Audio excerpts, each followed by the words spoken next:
11 ദിവസവും എല്ലാ ഷോയും അത്യാവശ്യം നന്നായിട്ട് പൊയ്ക്കൊണ്ടിരിക്കുകയാണ്. അപ്പോൾ ആദ്യം ഈ സിനിമ ഇത്രത്തോളം ഏറ്റെടുത്ത ഞാനും രാമും കൂടി ഈ സിനിമ തുടങ്ങുന്ന സമയത്ത് ഞങ്ങൾ ആലോചിച്ചിട്ടുണ്ട് ഈ തിയേറ്ററിൽ ഈ സിനിമ എത്രത്തോളം വർക്കാവും എന്നുള്ള കാര്യങ്ങളൊക്കെ ആലോചിച്ചിട്ടുണ്ടായിരുന്നു. ഞങ്ങളത് വിചാരിച്ച പോലെ ഈ സിനിമ ഇത്രത്തോളം സ്വീകരിച്ച പ്രേക്ഷകരോട് ആദ്യം നന്ദി പറഞ്ഞ് തുടങ്ങുന്നു. അതിൻ്റെ ഒപ്പം മീഡിയാസ് ഇപ്പോൾ കഴിഞ്ഞ സിനിമ ഇറങ്ങിയിട്ട് ഇപ്പോൾ 11 ദിവസമായി. 11 ദിവസവും സോഷ്യൽ മീഡിയയിൽ ഈ സിനിമ നിറഞ്ഞു നിൽക്കുന്നതിൽ നിങ്ങൾ വഹിക്കുന്ന പങ്ക് വളരെ വലുതാണ്. നമ്മുടെ പല ഇവൻറ്റ്സുകളും ഇപ്പോൾ നടന്നു. എല്ലാ ഇവൻറ്റ്സിലും നിങ്ങൾ വരികയും കവർ ചെയ്യുകയും ഒക്കെ ചെയ്ത് നിങ്ങളുടെ ഒരു സഹപ്രവർത്തകനായിരുന്നു ഞാൻ. കഴിഞ്ഞ എല്ലാവർക്കും അറിയുന്നതാണ്.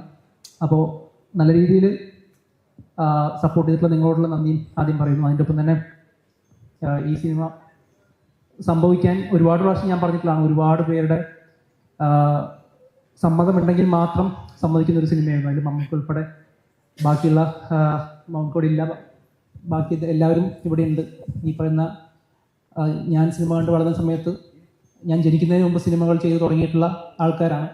മലയാളത്തിലെ ഏറ്റവും മികച്ച സിനിമകളിലെ ഈ ലെജൻസ് എൻ്റെ ഒപ്പം ഞങ്ങളുടെ സ്വപ്നത്തിനൊപ്പം ഞങ്ങളെപ്പോലെ 2 പുതിയ ആൾക്കാർ സിനിമ ചെയ്യുന്ന സമയത്ത് ഞങ്ങളെ വിശ്വസിച്ച് അവരുടെ സിനിമകളിൽ ഇത്തരത്തിലുള്ള ആൾട്ടർനേറ്റ് പരിപാടി വരുത്തി ഒരു സിനിമ ചെയ്യാൻ സമ്മതിച്ച ഇവരെല്ലാവരോടുള്ള നന്ദി ഞാനിപ്പോൾ ആദ്യമായിട്ട് പറയുകയാണ്. വിജയകുമാർ സാറുണ്ട്, ജഗദീഷ് ചേട്ടനുണ്ട്, കമൽ സാറുണ്ട്, സിബി സാറുണ്ട്, മോഹൻ ചേട്ടനുണ്ട്. അതിൻ്റെ ഒപ്പം തന്നെ ഈ സിനിമയിൽ ആദ്യം മുതൽ ഈ സിനിമയുടെ ഒരു ബേസിക് ഐഡിയ വന്ന കാലം തൊട്ട് ഞാൻ ആദ്യം ഡിസ്കസ് ചെയ്തിട്ടുള്ള ആളാണ് രമേശ് ചേട്ടൻ. അപ്പോൾ നിങ്ങളെല്ലാവർക്കും അറിയാം, ആൻഡ്രോ ചേട്ടൻ ഇവിടെയുണ്ട്. അതിൻ്റെ സ്റ്റേജിൽ വരില്ല. ആൻഡ്രോ ചേട്ടൻ ഉള്ളതുകൊണ്ടാണ് ഇത് മൊത്തം ഇങ്ങനെ നടന്നത്. അതിൻ്റെ ഒപ്പം വേണു സാറ്, അതിന് ഒപ്പം വേണു സാറും കൂടി ഉണ്ടായിരുന്നു. അപ്പോൾ ഈ രമേശ് ചേട്ടനോട് ഞാൻ ആദ്യം ഇതിൻ്റെ വേറെ ചെറിയൊരു വേർഷൻ ഈ സിനിമയുടെ പറഞ്ഞിട്ടുണ്ടായിരുന്നു. തുടക്കകാലത്തെ ഒരു വേർഷൻ പറഞ്ഞിട്ടുണ്ടായിരുന്നു, എല്ലാവരും കേൾക്കുന്നതിന് മുമ്പ് തന്നെ. അപ്പോൾ രമേശ് ചേട്ടൻ്റെ കുറേ സജഷൻസ് ഉണ്ടായിരുന്നു. അപ്പോൾ ആ രമേശ് ചേട്ടനെ ഇപ്പോൾ ഞങ്ങൾ ഇവിടെ വിളിച്ചിട്ടുണ്ട്. രമേശ് ചേട്ടാ, ജോഫിൻ ഏകദേശം ഒരു 4 കൊല്ലം അടുത്ത മുമ്പാണ് ഇതിൻ്റെ ഒരു വളരെ രത്നച്ചതുമായിട്ടുള്ള രൂപരേഖയായിട്ടുള്ള കഥ പറയുന്നത്. ഈ കഥകൾ കേൾക്കുമ്പം അതിൻ്റെ ഒരു പോസിബിലിറ്റി, ഇതിലൊരു പ്രായോഗികത എത്രയാണ്. കാരണം പ്രായോഗികത പറഞ്ഞാൽ കഥാപരമായിട്ടല്ല, ഇത്രയും പേരുടെ അനുവാദങ്ങൾ ഇതിനകത്ത് വേണം. അപ്പോൾ ജോഫിൻ വലിയ ഒരു വെല്ലുവിളിയായിട്ട് ഞാൻ പറഞ്ഞത് സിനിമ ചെയ്ത് തീർക്കലല്ല, ഈ സിനിമകളെല്ലാം ആളുകൾക്ക്, നിങ്ങളൊക്കെ ചെയ്തിട്ടുള്ള എല്ലാ സിനിമകളും ആളുകൾക്ക് വളരെ പ്രിയപ്പെട്ടതാണ്. ചില കവർ സോങ്ങൊക്കെ പാടുമ്പോൾ ആൾക്കാർ കമന്റ് ഇടുന്നുണ്ട്, അത് നല്ല പാട്ട് നീ നശിപ്പിക്കരുത്, അത് ചെന്ന് തൊട്ടതെന്ന് പറയുന്ന പോലെ ഈ സിനിമകളിലൊക്കെ ഒന്ന് മലയാളികൾ അത്രയധികം നെഞ്ചോട് ചേർത്ത് വെച്ചിട്ടുള്ള സിനിമകളിൽ ഒന്ന് തൊടുക എന്ന് പറയുന്നത് പോലും ഞങ്ങളുടെ ബാച്ചിന് വളരെ വളരെ പാടുള്ള കാര്യമാണ്. അപ്പൊ അത് അത്ര അനുവാദങ്ങൾ മേടിച്ചെടുക്കുന്നിടത്താണ് ഈ സിനിമ ഉണ്ടാകുന്നത്. ഓരോരുത്തർക്കും അവരവരുടെ കലാസൃഷ്ടി അത്ര പ്രിയപ്പെട്ടതാണ്. അതിൽ അത്രയും ഓൾട്ടർനേറ്റ് ആയിട്ട് കാര്യങ്ങൾ കടന്നു വരിക, അതിലൂടെ ഒരു സിനിമ വരിക എന്ന് പറയുന്നതിന്റെ പാട്. ജോഫിൻ ഇപ്പൊ പറഞ്ഞു, ആദ്യം കഥ പറഞ്ഞു, പക്ഷെ പിന്നീടുള്ള കുറച്ച് ദിവസങ്ങൾ കൊണ്ട് രാമും ജോഫിനും ഒക്കെ കൂടെ ഈ കഥ ഞാൻ കേട്ട കഥയും കാണുന്ന കഥയും തമ്മിലുണ്ടായ ഒരു വ്യത്യാസം തിയേറ്ററിൽ നിന്ന് വലിയ അത്ഭുതത്തോടെ നോക്കിക്കണ്ടിട്ടുള്ള ഒരാളാണ് ഞാൻ. അതിൽ മമ്മൂട്ടി ചേട്ടൻ എന്ന് പറയുന്ന അതിൻ്റെ ആ ലാസ്റ്റ് ഡയലോഗ് നമുക്ക് പറയുമ്പോഴും അവിടെ ഉണ്ടായിരുന്നു ഞാൻ. ആ പേര് ആദ്യം ഈ സിനിമയിൽ പറഞ്ഞതും അതിന് കാരണക്കാരനായതും അത് മുത്താരംകുന്ന് വ്യൂ എന്ന് പറയുന്ന സിനിമയെന്നാണ്. അതിൻ്റെ ഒരു തുടക്കം ജഗദീഷ് ചേട്ടൻ്റെ കഥയാണ് ആ സിനിമ എന്ന് പറയുന്നത്. അപ്പൊ ഇനി ഞാൻ ജഗദീഷ് ചേട്ടൻ 2 വാക്ക് പറഞ്ഞിട്ട് നമുക്ക് ഡിസ്കഷനിലോട്ട് പോവാം. വന്ന വഴി മറക്കാൻ പാടില്ല, അതൊരു പൊതു തത്വമാണ്. എന്നെ സംബന്ധിച്ചിടത്തോളം വന്ന വഴി ഓർമ്മിക്കാൻ ഒരു അവസരം കിട്ടിയതിന് വളരെ നന്ദി. എൻ്റെ ജീവിതത്തിൽ, എൻ്റെ കരിയറിൽ ജഗദീഷിനെ ജഗദീഷ് ആക്കിയതിൽ ഏറ്റവും വലിയ പങ്ക് വഹിച്ചിട്ടുള്ള വ്യക്തിത്വങ്ങളാണ് എൻ്റെ കൂടെ ഇവിടെ ഇരിക്കുന്നത്. സംവിധായകൻ സിബി മലയിൽ, കമൽ, 7 ആർട്സ് വിജയകുമാർ, 7 ആർട്സ് മോഹൻ. ഒരു കമ്പനിയുടെ പേരിൽ ഒരു പ്രൊഡക്ഷൻ കൺട്രോളർ അറിയപ്പെടുക എന്ന് പറയുമ്പോൾ മനസ്സിലായല്ലോ. ഇപ്പോൾ 7 ആർട്സിൻ്റെ ഓൾമോസ്റ്റ് എല്ലാ ചിത്രങ്ങളും കൺട്രോളറായിട്ട് വർക്ക് ചെയ്തിട്ടുള്ള മോഹനാണ്. 7 ആർട്സ് വിജയകുമാർ എന്ന് പറയുന്നത് ഒരു പ്രൊഡ്യൂസർ എന്ന് പറയുമ്പോൾ കലയോടുള്ള അദമ്യമായ സ്നേഹത്തിൻ്റെ ആ ഒരു ശക്തിയിലാണ് സിനിമാ രംഗത്തോട്ട് വന്നത്. പണം മുടക്കി പണം കൊയ്യണം എന്ന ഉദ്ദേശത്തിനപ്പുറം നല്ല ചിത്രങ്ങൾ മലയാള സിനിമയ്ക്ക് സംഭാവന ചെയ്യണം. അതോടൊപ്പം അതൊരു ബിസിനസ്സാണെന്നുള്ള യാഥാർത്ഥ്യം മനസ്സിലാക്കി നല്ല രീതിയിൽ എങ്ങനെ എക്സിക്യൂട്ട് ചെയ്യാമെന്ന് ചിന്തിച്ച് ഉറപ്പിച്ച് വിദേശ രാജ്യത്ത് താൻ അധ്വാനിച്ചുണ്ടാക്കിയ കാശ് മലയാള സിനിമയ്ക്ക് വേണ്ടി മുടക്കിയ ഇവിടുത്തെ ഫിലിം പ്രൊഡ്യൂസേഴ്സ് അസോസിയേഷൻ്റെ പ്രസിഡന്റായിട്ടുള്ള, ചേംബറിൻ്റെയൊക്കെ ഭാരവാഹിയായിട്ടുള്ള പ്രസിഡന്റായിട്ടുള്ള വർത്തിച്ചിട്ടുള്ള 7 ആർട്സ് വിജയകുമാർ. കമലിനെ കുറിച്ച് നമുക്കറിയാം. അക്കാഡമി ചെയർമാൻ എന്ന നിലയിലും ഫെഫ്കയുടെ ഭാരവാഹി എന്ന നിലയിലുമൊക്കെ തന്നെ മലയാള സിനിമയ്ക്ക് കോൺട്രിബ്യൂട്ട് ചെയ്തിട്ടുണ്ട്. നല്ല ചിത്രങ്ങൾക്ക് വേണ്ടി എല്ലാ കാലത്തും നിലകൊണ്ടിട്ടുള്ള സംവിധായകനാണ് കമൽ.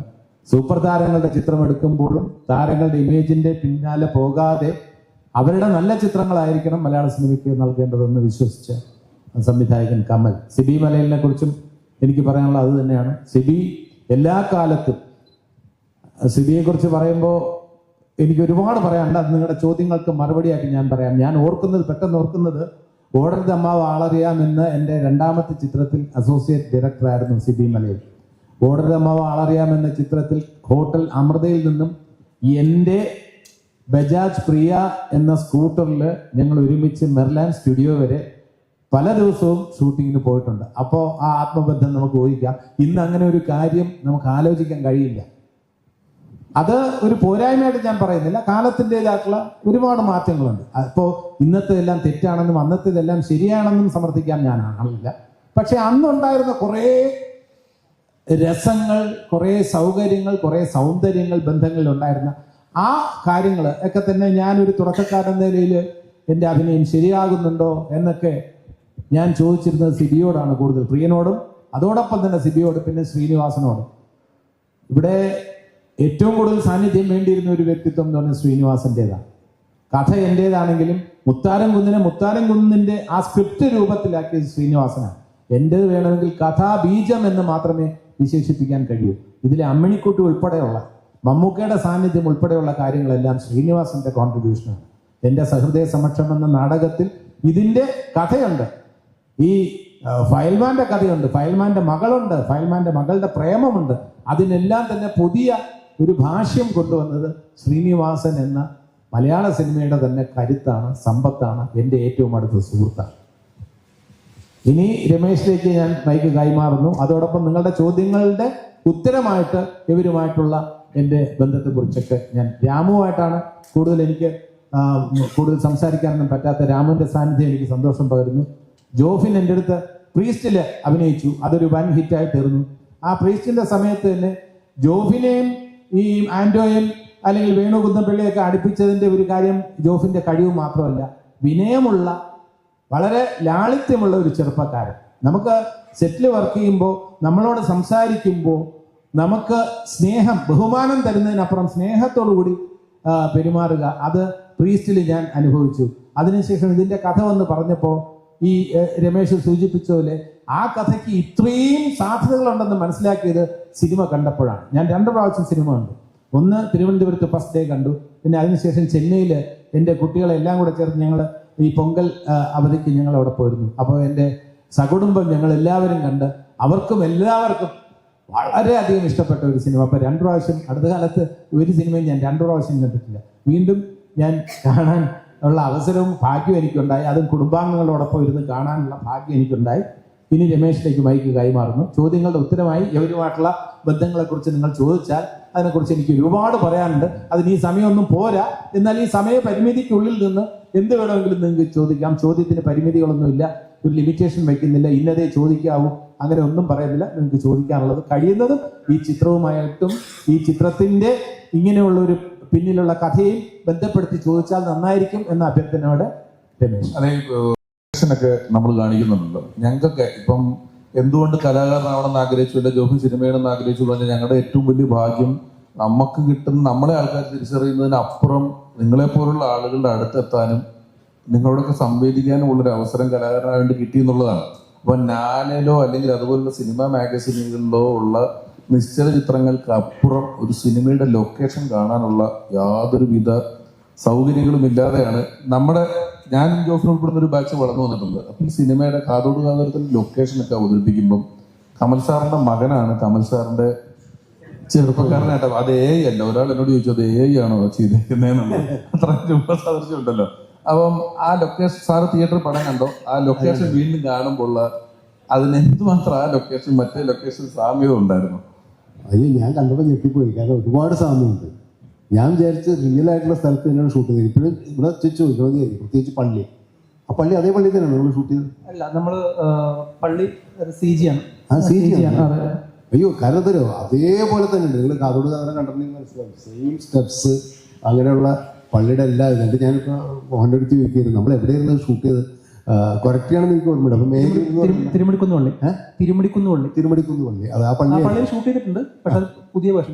അതെ, അത് അത്രമാത്രം സാമ്യമുണ്ട്. അതുപോലെ തന്നെ ഒരുപാട് ലൊക്കേഷൻസ് ആ സിനിമയിൽ കാണിച്ചിട്ടുള്ള ആ സിനിമയായിട്ട് ബന്ധപ്പെട്ടുള്ള എല്ലാ ലൊക്കേഷൻസും, കാരണം അത്രമാത്രം ഇവർ റെഫർ ചെയ്തിട്ടായിരിക്കും അല്ലേ ഇവരത് ചെയ്തിട്ടുണ്ടാവും. അപ്പോൾ ഒരു എഫേർട്ട് ഭയങ്കര അത്ഭുതം തോന്നുന്നുണ്ടെങ്കിൽ ഞാൻ ഓർക്കുന്നത് ഇവർ 3 വർഷമായിട്ടുണ്ടാവും എങ്കിൽ എൻ്റെ അടുത്ത് ആദ്യം 3 വർഷമായിട്ട് അത് ഇവർ രണ്ടുപേരും തന്നെ രാമും ജോഫിനും തന്നെയാണ് എൻ്റെ അടുത്ത് വന്നിട്ട് ഇങ്ങനൊരു കോൺസെപ്റ്റ് ഉണ്ട് ഇങ്ങനെ ചെയ്യാനാണ്. അപ്പോൾ അത് ജോൺ പോൾ ജീവിച്ചിരിക്കുന്നുണ്ട്. അങ്കിള് ജോൺ പോൾ പറഞ്ഞിട്ടാണ് വരുന്നു എന്ന് പറഞ്ഞിട്ടാണ് എൻ്റെ അടുത്ത് സംസാരിക്കുന്നത് ഈ കാര്യം. അപ്പോൾ എനിക്ക് അപ്പം തന്നെ ഭയങ്കര എക്സൈറ്റ്മെൻറ്റ് തോന്നി. ഞാൻ ചോദിക്കുകയും ചെയ്യും ഇത് എങ്ങനെ വർക്കാവും, കാരണം നമുക്കൊരു അത്ഭുതം എങ്ങനെ ആയിരിക്കും ഇത് സ്ക്രിപ്റ്റ് ചെയ്യാൻ പോണത്, പിന്നെ അതിൻ്റെ മർഡറും കാര്യങ്ങളൊക്കെ പിന്നീട് എങ്ങനെയായിരിക്കും ഇൻവെസ്റ്റിഗേഷനൊക്കെ എനിക്കറിയില്ല. അന്ന് ഇങ്ങനെ ആസിഫിൻ്റെ ക്യാരക്ടറെ കുറിച്ച് അങ്ങനെ ഡീറ്റെയിൽ പറഞ്ഞിട്ടൊന്നുമില്ല. അപ്പോൾ എങ്ങനെയായിരിക്കും ഇതിൻ്റെ ഇൻവെസ്റ്റിഗേഷൻ ഒന്നും അറിയില്ല. ഇത്രമാത്രം ഡീറ്റെയിലിംഗ് ആ ഇതിൽ കാതോട് കഥയിലിട്ട് കണക്ട് ചെയ്തിട്ടുണ്ടാവും ഞാൻ വിചാരിച്ചില്ല. അപ്പോൾ ഒരുപാട് ഓർമ്മകളുണ്ടായി. ആ സിനിമ കണ്ടു കഴിഞ്ഞപ്പോൾ ഞങ്ങൾ കാതോട് കഥയിൽ ഷൂട്ട് ചെയ്ത, പ്രത്യേകിച്ച് ഭരതേട്ടന് ഇപ്പോൾ ജീവിച്ചിരിക്കില്ല, ഭരതേട്ടനായിട്ടുള്ള ഓർമ്മകളൊക്കെ തന്നെ ഒരുപാട് ഓർമ്മകളുള്ള ഒരു സിനിമയിൽ. പിന്നെ വിജയകുമാറിൻ്റെ കാര്യം പറയണമെങ്കിൽ ഈ 7 ആർട്സിൻ്റെ ബാനറിൽ ആദ്യം ചെയ്യുന്ന സിനിമയാണ് കാതോട് കാതോട്. അതൊരു വലിയ ഇതാണ്, കാരണം ഭരതേട്ടനിൽ നിന്ന് തുടങ്ങി അല്ലേ, അതൊരു വലിയ ബാനറായി മലയാള സിനിമയിൽ നിറഞ്ഞു നിൽക്കുക. നമുക്കറിയാലോ പഞ്ചാഗ്നി, നക്ഷത്രങ്ങൾ, ഇത് 3 ഒരേ സമയത്താണ് അല്ലേ വർക്ക് നടക്കണം എന്നുള്ളതായിരുന്നു ഏറ്റവും വലിയ തമാശ. ഈ 3 പടങ്ങളും നന്നായിട്ട് വന്നു. അതുകൊണ്ട് 7 ആർട്സ് എന്ന് പറയുന്ന ബാനർ മലയാളത്തിലെ ഏറ്റവും വലിയൊരു ബാനർ ആയി മാറുകയും ചെയ്തു. അപ്പോൾ അതൊരു വലിയ ഓർമ്മയാണ് ആ സിനിമ. അതിനകത്ത് ഫുൾ പേജ് പരസ്യം ഞാൻ ഓർക്കുന്നു. കാതോട് കാതോരത്തിന്റെ തൊട്ട് താഴെ ചിലമ്പെന്നായിരുന്നു എൻ്റെ ഓർമ്മ. അതെ അതെ അല്ലേ, ചിലമ്പ്. അത് മോഹൻ പറയണ്ടായിരുന്നു. തിരുവനന്തപുരത്ത് എക്സൽ കോംപ്ലക്സിലാണ് ഉള്ളത്.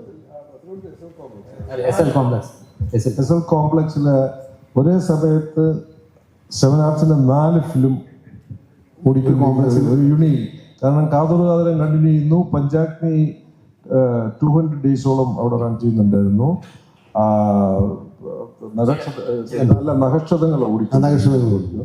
ചിലമ്പ് അവിടെ റിലീസാകുന്നു. അങ്ങനെ ഒരു വളരെ യുണീക്ക് അച്ചീവ്മെന്റ്. അത് വേറെ താമസിച്ച ഭരതേട്ടൻ്റെ 2 പടം, ഹരൻ സാറിന്റെ 2 പടം, 2 ഡയറക്ടർമാരെ 2 പടം അറ്റ് എ ടൈം കളിക്കുക എന്ന് പറയുന്നത് ആ കാലത്തൊക്കെ നടക്കുന്ന കാര്യങ്ങൾ ഇപ്പോൾ ഒരിക്കലും സിനിമയിൽ സംഭവിക്കില്ല.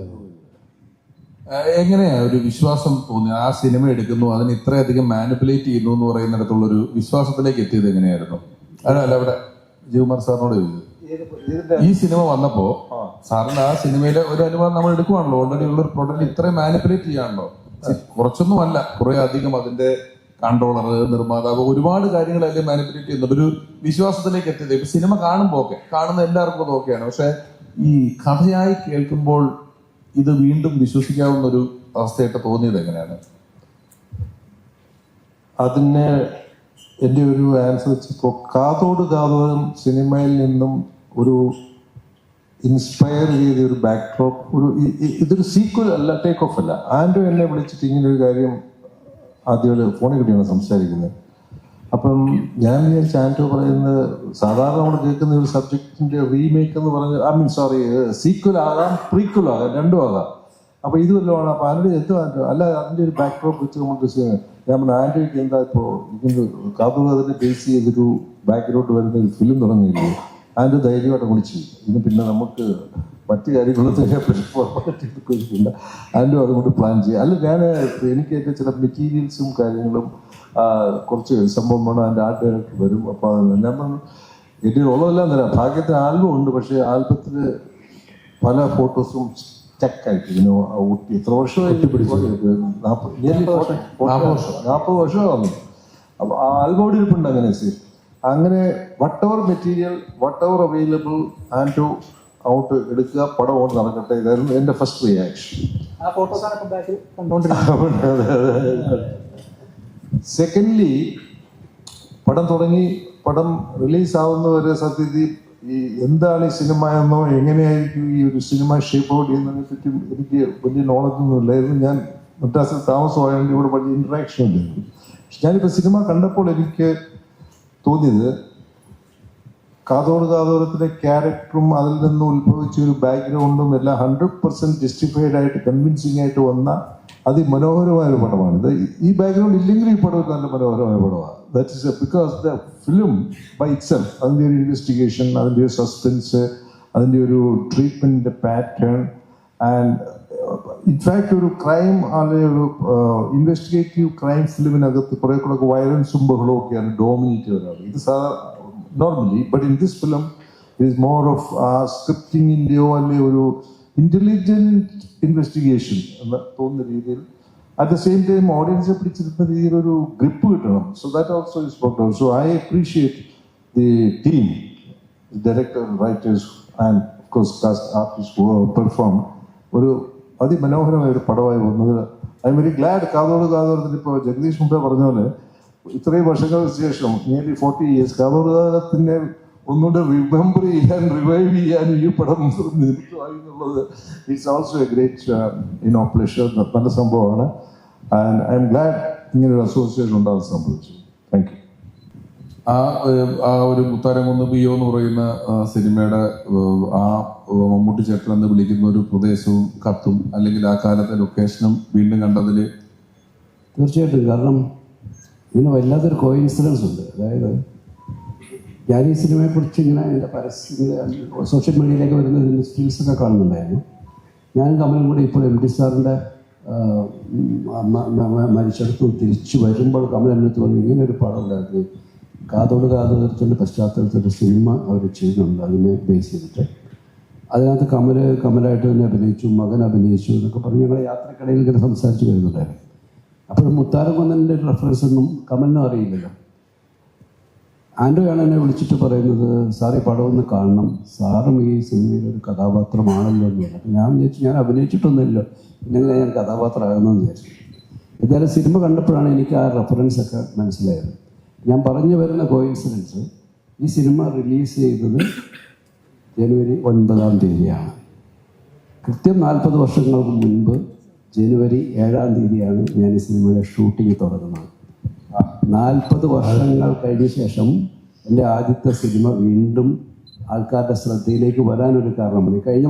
കഴിഞ്ഞ മാസം എൻ്റെ അസിസ്റ്റൻ്റ് ഡയറക്ടേഴ്സ് എല്ലാം കൂടെ എന്നെ വിളിച്ചു, അവർക്കെല്ലാം കൂടെ മീറ്റിംഗ് വിളിച്ചിട്ട് അവർ ആവശ്യപ്പെട്ടത് എൻ്റെ 40ാമത്തെ വർഷം, സിനിമയിലെ 40ാമത്തെ വർഷം ആഘോഷിക്കണം, അത് മേലില എന്ന് പറയുന്ന അതേ ഗ്രാമത്തിൽ പോയി ചെയ്യണം എന്നൊക്കെ പറഞ്ഞ് അവരൊരു ആവശ്യമായിട്ട് എൻ്റെ അടുത്ത് വന്നു. അപ്പോൾ ഞാൻ പറഞ്ഞു, ഇനിയിപ്പോൾ അതിന് സമയമില്ല, അത് വേണമെങ്കിൽ നമുക്ക് ആ പടം റിലീസ് ചെയ്ത ഡേറ്റിലേക്ക് പിന്നീട് നോക്കാമെന്നൊക്കെ പറഞ്ഞു. അപ്പം അങ്ങനെ ഒരു വലിയ എൻ്റെ കരിയറിലെ ഒരു ലാൻഡ്മാർക്ക്, എൻ്റെ ആദ്യത്തെ സിനിമ വീണ്ടും പ്രേക്ഷകരുടെ ഒരു ചർച്ചയിലേക്കോ അല്ലെങ്കിൽ സിനിമയുടെ പൊതുശ്രദ്ധയിലേക്ക് വരുന്നതിൻ്റെ ഒരു സന്തോഷമുണ്ട്.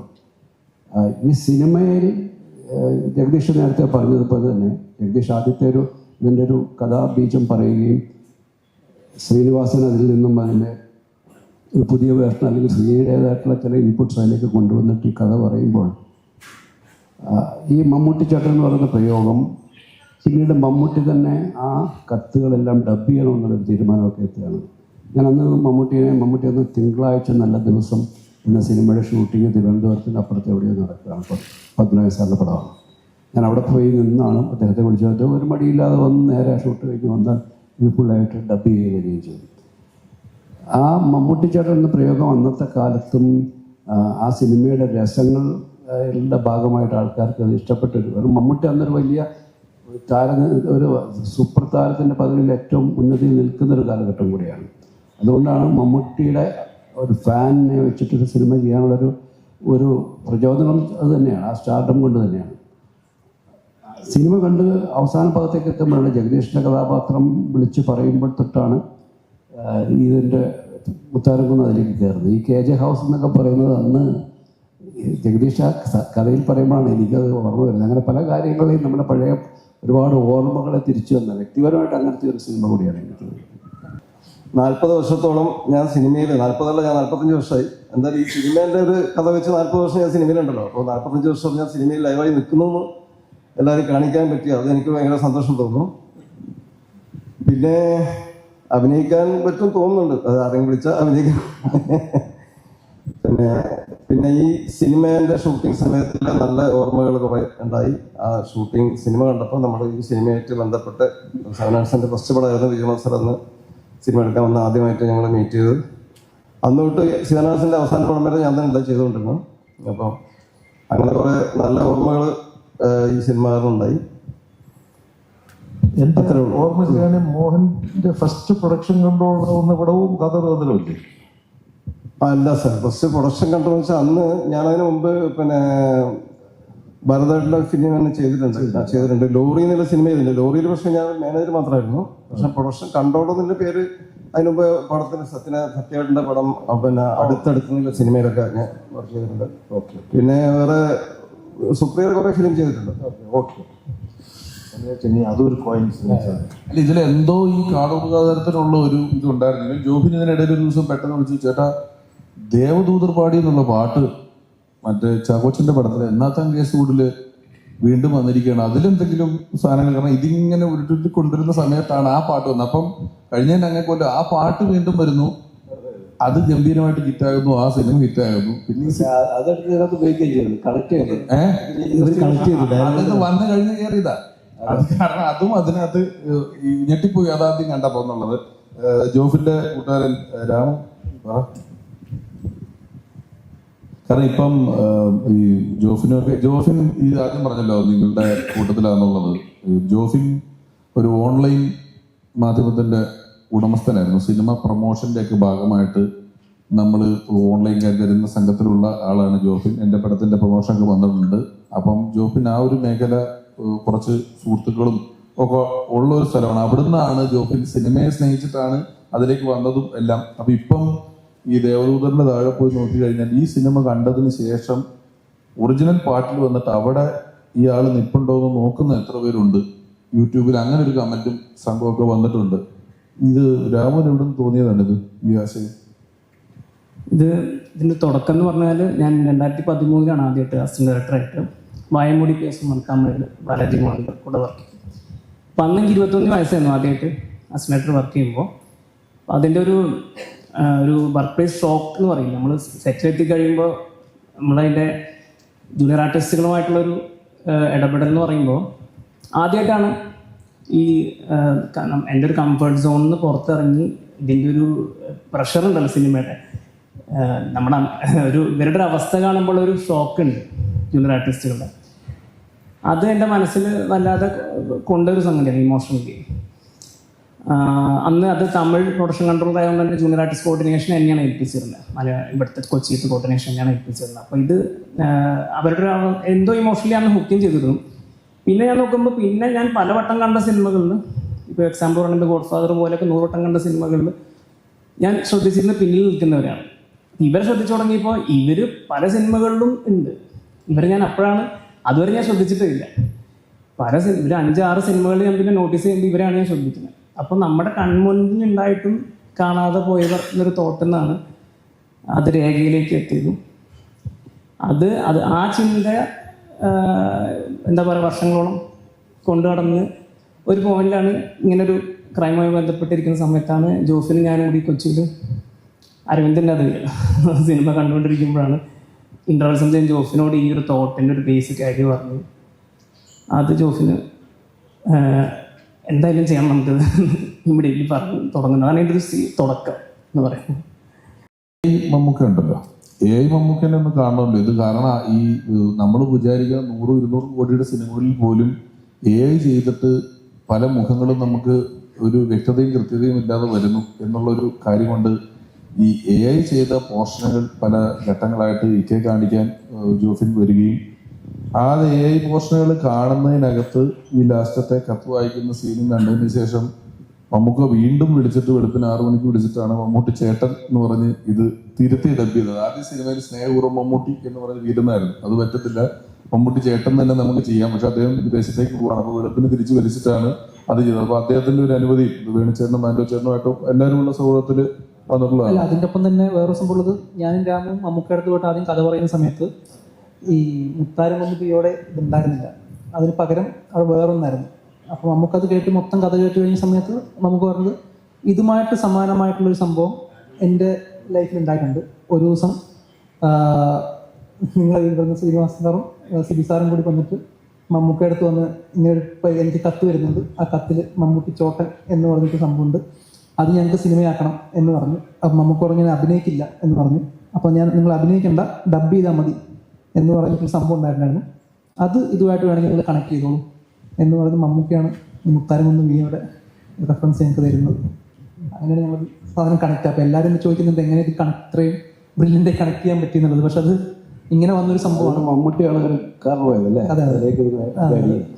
അത് അങ്ങനെ ഒരു സംഭവം ഉണ്ടായിട്ടുണ്ടെന്ന് പറഞ്ഞാൽ മമ്മൂക്കാണെന്ന് പറഞ്ഞു തന്നു. അതിൻ്റെ ഒപ്പം തന്നെ ഞങ്ങൾക്ക് ഭയങ്കര സർപ്രൈസിങ് ആയത് അതിൻ്റെ കാലഘട്ടം നോക്കുമ്പോൾ ഭയങ്കര അതെ, എന്നെ അതാണ് അത്ഭുതപ്പെടുത്തിയത്. കാരണം ഞാൻ മുത്താരംകുന്ന് POയുടെ ഫൈനൽ പ്രിൻ്റ് ആയിക്കഴിഞ്ഞ ശേഷം അത് മദ്രാസിൽ അന്ന് ഫിലിം ചേംബർ എന്ന് പറയുന്ന ഒരു തിയേറ്റർ ഉണ്ട്, അവിടെയാണ് പ്രിവ്യൂ ഷോസ് ഉണ്ടായിരുന്നത്. അപ്പം ഞാൻ ലിസി അന്ന് പപ്പൻ, പ്രിയപ്പെട്ട പപ്പൻ എന്ന് പറയുന്ന സിനിമയിൽ അഭിനയിക്കാൻ വേണ്ടിയിട്ട് അവിടുത്തെ രഞ്ജിത്ത് ഹോട്ടലിൽ താമസിക്കുന്നുണ്ട്. അപ്പോൾ ഈ പ്രിവ്യൂവിൻ്റെ കാര്യമൊക്കെ പറയാൻ വേണ്ടി ഞാൻ ലിസിയുടെ മുറിയിലേക്ക് ചെല്ലുമ്പോൾ അവിടെ വിജയകുമാറുണ്ട്. വിജയകുമാർ കാതോട് കാതോദർ അതിൻ്റെ ലൊക്കേഷനിലേക്ക് പോകുന്നതിന് മുമ്പായിട്ട് ലിസിക്ക് അഡ്വാൻസ് കൊടുക്കാനോ അല്ലെങ്കിൽ അതിൻ്റെ പ്രോഗ്രാം പറയാനോ മറ്റോ വന്നതാണ്. അപ്പം ഞാൻ ഈ പ്രിവ്യൂവിൻ്റെ കാര്യം പറയുകയും വൈകുന്നേരം അന്ന് പ്രിവ്യൂ ഉണ്ടെന്ന് പറഞ്ഞപ്പോൾ വിജയകുമാർ അന്ന് യാത്രയാകും. വിജയകുമാർ അത് കാണാൻ നിന്നില്ല. അദ്ദേഹം ഈ സിനിമയുടെ കൊടൈക്കനാലിലേക്കായിരുന്നു, അതൊരു പ്രധാന ലൊക്കേഷൻ കൊടൈക്കനാലായിരുന്നു. അദ്ദേഹം അങ്ങോട്ടേക്ക് പോകുന്ന ദിവസമാണ്. അപ്പം കൃത്യമായിട്ടും ഇത് നിങ്ങളുടെ കഥയിൽ പറയുന്ന ആ ഒരു പീരിയഡ് കൃത്യമായിട്ട് വർക്കായി. 85 ജൂണിൽ മുത്താരംകുന്ന് PO റിലീസാകുന്നു, ഇതാ നവംബറിൽ റിലീസാകുന്നു. അപ്പോൾ അത് ആ ഒരു കറക്റ്റ് ടൈം അതിനകത്ത് വരികയും ചെയ്തു. അല്ല, അത് പറഞ്ഞു അത്രയും റെഫറൻസ് നമ്മൾ എടുത്തിട്ടുണ്ട് കറക്റ്റായിട്ട്. ഞാൻ അത്ഭുതപ്പെട്ടൊരു കാര്യമാണ് ഓരോ സിനിമകളുടെ കാര്യം പറയുന്നത്. പിന്നെ എന്താ പറയുക, ഇതിപ്പോൾ വെള്ളാശ്ശേരി എന്ന് പറഞ്ഞ ക്യാരക്ടറിൽ തന്നെ അതൊക്കെ നമുക്കറിയാവുന്നതാണ്. കാരണം അന്നത്തെ കാലത്ത് നാന, അതിൻ്റെ റെഫറൻസ്, നാനയുടെ കുറേ സ്റ്റിൽസുകൾ കാണിച്ചു. പിന്നെ ജോൺ പോളിനൊക്കെ, അന്നത്തെ ജോൺ പോൾ ഞാൻ അന്ന് നിങ്ങളടുത്ത് ഫസ്റ്റ് വന്നപ്പോൾ ചോദിക്കുകയും ചെയ്തിരുന്നു, ഇപ്പോഴത്തെ അങ്കിളല്ല കേട്ടോ, അന്ന് അത്ര തടിയില്ല കേട്ടോ എന്ന് പറഞ്ഞു. പക്ഷെ അത് കറക്റ്റായിട്ട് നിങ്ങൾ കണ്ടു കഴിഞ്ഞാൽ ജോൺ പോൾ അന്നത്തെ ജോൺ പോളെ ശരിക്കും ജോൺ പോൾ. മാത്രമല്ല ഈ ജോൺ പോൾ സാറിന്റെ നമ്മുടെ സഫാരി ചാനലിൽ ഒരു വിഷ്വൽ കാണിക്കുന്നുണ്ടല്ലോ, അതിലൊരു 2 ഡയലോഗ് ശബ്ദം വെക്കണം. നമ്മൾ വിഷ്വൽ ഇല്ലാതെ ഓഡിയോ പോകുന്നുണ്ട്. അപ്പൊ ആ ശബ്ദം കിട്ടാൻ തന്നെ എത്ര മിനിറ്റുകാരെ നമ്മള് എനിക്ക് തോന്നി ഇത് കറക്റ്റ് മാച്ചല്ലേ. എത്രയോ പേരെ പരീക്ഷിച്ചിട്ടാണ് ആ ശബ്ദത്തില് ആ ഓഡിയോയിലോട്ട് എത്തിയിട്ടുള്ളത്. ഇത് കറക്റ്റ് സിംഗ് വരുന്നിടത്ത് അതിൻ്റെ പുറയിൽ നിന്നാണ് ഷോട്ട് വെച്ചേക്കുന്നത്. കുറച്ച് പറഞ്ഞു, പിന്നെ കുറച്ച് AI ചെയ്തിട്ടുണ്ട്. ജോൺ പോൾ സാർ ലിപ്പ് കുറച്ച് AI ചെയ്തിട്ടുണ്ട്. എന്തെങ്കിലുമൊക്കെ ചോദിക്കാനുണ്ടെങ്കിൽ നമുക്ക് ചോദിക്കാം. ഇതിൽ എൻ്റെ ഏറ്റവും വലിയ ഭാഗ്യം എന്ന് പറയുന്നത് എന്നെ AI ചെയ്യാതെ തന്നെ അവതരിപ്പിച്ചു എന്നുള്ളതാണ്. അതിന് കാരണം തരാം, ജഗദീഷ് അന്ന് എങ്ങനെ ഇരിക്കണം അതേപോലെ തന്നെയാണ് ഇപ്പോഴും. നമുക്കൊക്കെ എപ്പോഴും അത്ഭുതം തോന്നുന്നത് ഇപ്പോഴും മുതൽ ഞങ്ങായിട്ടിരിക്കുന്നത്. ജഗദീഷ് മാത്രമല്ല കേട്ടോ, അങ്ങനെ അങ്ങനെ അതിന് വേറൊന്നും കൂടി ഉണ്ട്. ജഗദീശൻ പറഞ്ഞോ നിങ്ങളോട് തമ്മിൽ. അതില് ഈ ജഗദീശേട്ടൻ വർത്തമാനകാലത്തിൽ ഇരുന്നിട്ടാണല്ലോ ഈ കഥ മുഴുവൻ പറയുന്നത്. ഈ കഥ പറയുന്നതിൽ ജഗദീശേട്ടൻ ഒരു യൗവനം കാണിക്കുന്നുണ്ട്. ആ യൗവനത്തിൽ ജഗദീശേട്ടൻ, ഞാൻ ആ കുട്ടിക്ക് ഒരു കത്ത് എഴുതിയത് കഥ ജഗദീശേട്ടൻ്റെ ഒരു ശബ്ദം ഉണ്ടല്ലോ, അതിനെ യൗവനമാക്കിയിട്ടുണ്ട് ഒരു ഇച്ചിരി. ശബ്ദത്തിൽ കുറച്ച് മാറ്റം വരുത്തിയിട്ടുണ്ട്. കാരണം ഇപ്പോഴത്തെ ശബ്ദം ആയിരിക്കുമല്ലോ അതിനെ. അപ്പൊ അതിനെ ഒരു ഇത്തിരി ജഗദീശൻ നിത്യയുവാണെങ്കിലും അതിനെയും ആ കത്തില് പറയുന്ന ശബ്ദവും ഇത്തിരി മാറ്റിയിട്ടാണ് ചെയ്തിട്ടുള്ളത്. ഡയലോഗ് അത് അദ്ദേഹം കണ്ടുപിടിച്ച് വന്നതാണ്. പ്രിയദർശൻ മാർക്കറ്റിൽ പറഞ്ഞു അവിടെ ഒത്തിരി ഒന്നാരൊക്കെ ഉണ്ട്, ഇത് എനിക്ക് തന്നെ നടന്നു പറഞ്ഞിട്ട് ഒരു ഇന്റർവ്യൂ കണ്ടത്. അല്ലല്ല, അത്തരത്തിലുള്ള ഒരുപാട് എന്താ പറയാ ഡയലോഗ്സ് മുകേഷിൻ്റെതായിട്ടുള്ള ഒത്തില്ല, പുല്ല്, അതൊക്കെ മുകേഷിന്റെ കോൺട്രിബ്യൂഷൻ ആണെന്ന് വേണമെങ്കിൽ പറയാം.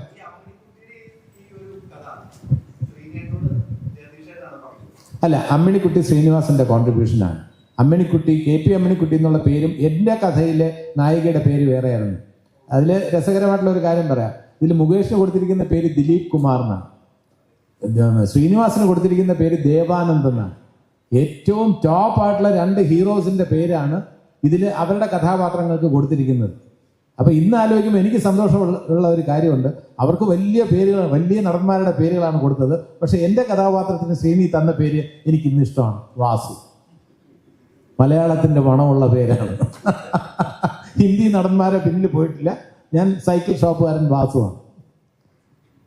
അപ്പൊ അതിൽ അമ്മിണിക്കുട്ടി എന്ന് പറയുന്ന കഥാപാത്രം മാത്രമല്ല, ധാരാസിംഗ്, എൻ്റെ കഥയിൽ ധാരാസിംഗ് ഇല്ലായിരുന്നു, ശ്രീനിവാസന്റെ കോൺട്രിബ്യൂഷനാണ്. അത് ധാരാസിംഗിനെ പോലുള്ള ഒരാള് പിന്നെ കീഴ്പ്പെടുത്തിയാൽ മാത്രമേ മകളെ വിവാഹം കഴിച്ചു കൊടുക്കുന്നാക്കിയാൽ അത് കൂടുതൽ ഗ്രിപ്പിംഗ് ആവുന്ന ശ്രീനിവാസൻ. അപ്പം നമ്മളെല്ലാവരും സിബിയൊക്കെ പറഞ്ഞു എവിടുത്തെ ധാരാസിംഗിനെ കിട്ടും.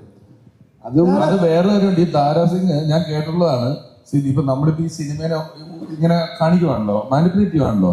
അതിൽ സിനിമയാണെന്ന് അറിഞ്ഞിട്ട് പോലും ദാരാസിംഗ് ആദ്യം ഇടിയിൽ ഞാൻ തോക്കുവാണെങ്കിൽ ഞാൻ തോക്കാൻ റെഡിയല്ല എന്ന് പറഞ്ഞ് പോയിട്ടുണ്ട്. അതുള്ള അല്ലല്ല, ആ കഥ അത് അങ്ങനെയല്ല, തോക്കാൻ റെഡിയല്ല നമ്മുടെ കഥയില്. അതെ, പിന്നെ ഡയലോഗ് കറക്റ്റ് ചെയ്തേണ്ടി വന്നു. അതെ, സത്യമുള്ളതാണ് ഗുസ്തി എന്ന് പറഞ്ഞു. ഇതില് വേറൊരു കാര്യം എന്ന് വെച്ചാൽ ഏറ്റവും ഇതിൽ മുത്താരംകുന്നിനെ കുറിച്ച് മാത്രം ഒരു ദിവസം ഫുൾ പറയാനുണ്ട്. ഇതില് ദാരാസിംഗിന്റെ ക്യാരക്ടർ കൊണ്ടുവന്നു എങ്ങനെ ദാരാസിംഗുമായിട്ട് ബന്ധപ്പെടും. അപ്പൊ എനിക്ക് അത്യാവശ്യം ഹിന്ദി അറിയാവുന്നുള്ളതുകൊണ്ട് ഫോൺ ചെയ്യിച്ചു.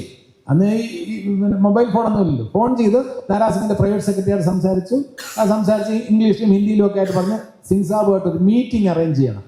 അപ്പൊ മീറ്റിംഗ് അറേഞ്ച് ചെയ്യാൻ സമ്മതിച്ചു. വന്ന് കണ്ടോളൂ, കഥ പറഞ്ഞോളൂ എന്ന് സമ്മതിച്ചു. അടുത്ത ചോദ്യം, ആര് പോവും? ഷൂട്ടിംഗ് തുടങ്ങിക്കഴിഞ്ഞു. സിബി ഫുള്ളി ബിസിയാണ്.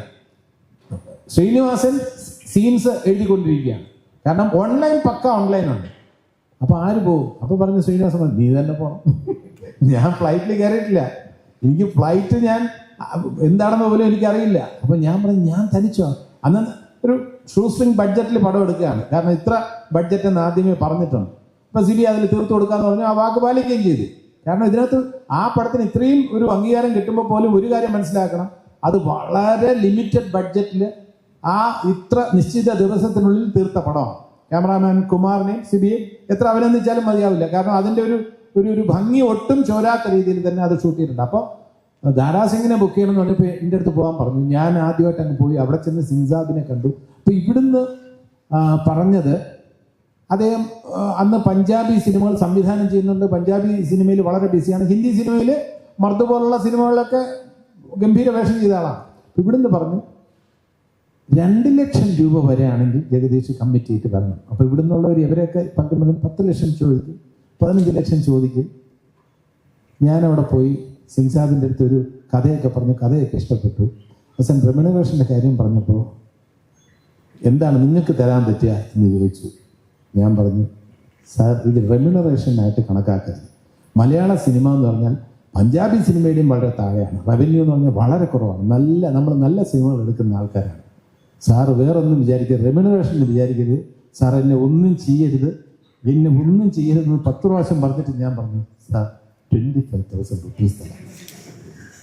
ശരി, നിങ്ങൾ വിശ്വസിക്കില്ല, 25,000 ഞാൻ ബുക്ക് ചെയ്തിട്ട് വരുന്നത്. ശ്രീനിവാസൻ സിബി ഞെട്ടി, 25,000 ഇതെങ്ങനെ സമ്മതിച്ചു? ഞാൻ പറഞ്ഞ നിങ്ങൾ അതൊന്നും അറിയരുത്. അദ്ദേഹം അതിന് സമ്മതിച്ചു.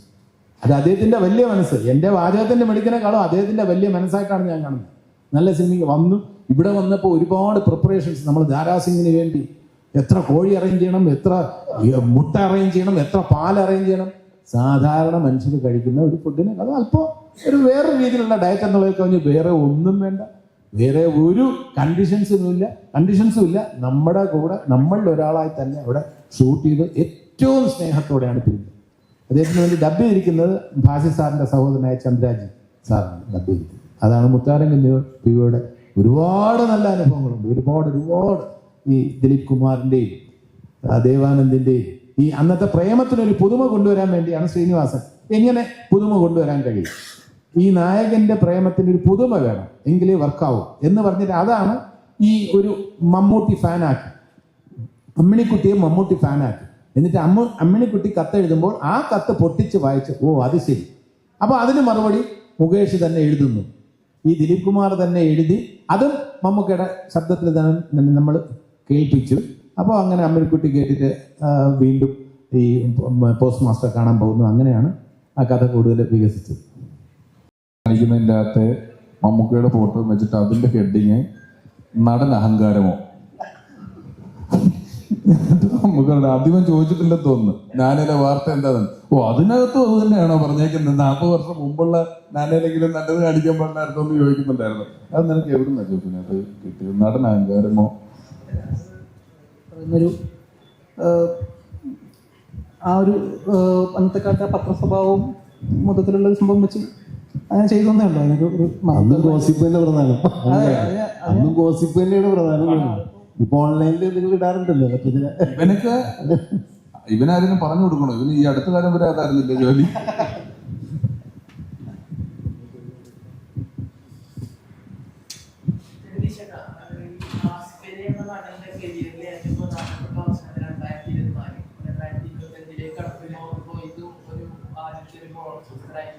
അദ്ദേഹത്തിന്റെ ഒരു കരിയോഗ്രാഫ് എങ്ങനെയാണ് നോക്കിയത്?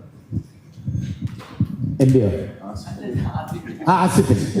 ഓക്കെ, ആസിഫ് അലി നമുക്ക് എല്ലാവർക്കും അറിയാം. ആസിഫ് അലിയുടെ ഒരു ഗ്രാഫ് എന്ന് പറയുന്നത് ഒരിക്കലും താഴോട്ട് പോയിട്ടില്ല. ആസിഫ് അലിയുടെ ഇപ്പോൾ ആസിഫ് അലിയുടെ ഒരു പടം എന്ന് പറയുമ്പോൾ ആസിഫ് അലിയുടെ സെലക്ഷനെ കുറിച്ച് പ്രേക്ഷകർക്ക് എല്ലാവർക്കും അറിയാം. അപ്പോൾ ഇതിൽ എന്തെങ്കിലും ഉണ്ടാകും എന്ന പ്രതീക്ഷയോടെ ആയിരിക്കും പ്രേക്ഷകർ വരിക. ഇനി അടുത്ത ചിത്രം ആഭ്യന്തര കുറ്റവാളി എന്ന് പറയുന്ന ചിത്രമാണ്. അതിലും ഭാഗ്യവശാൽ ഞാനൊരു വേഷം ചെയ്യുന്നുണ്ട്. അപ്പോൾ അത് പ്രതീക്ഷയോടെ കാത്തിരിക്കുകയാണ്.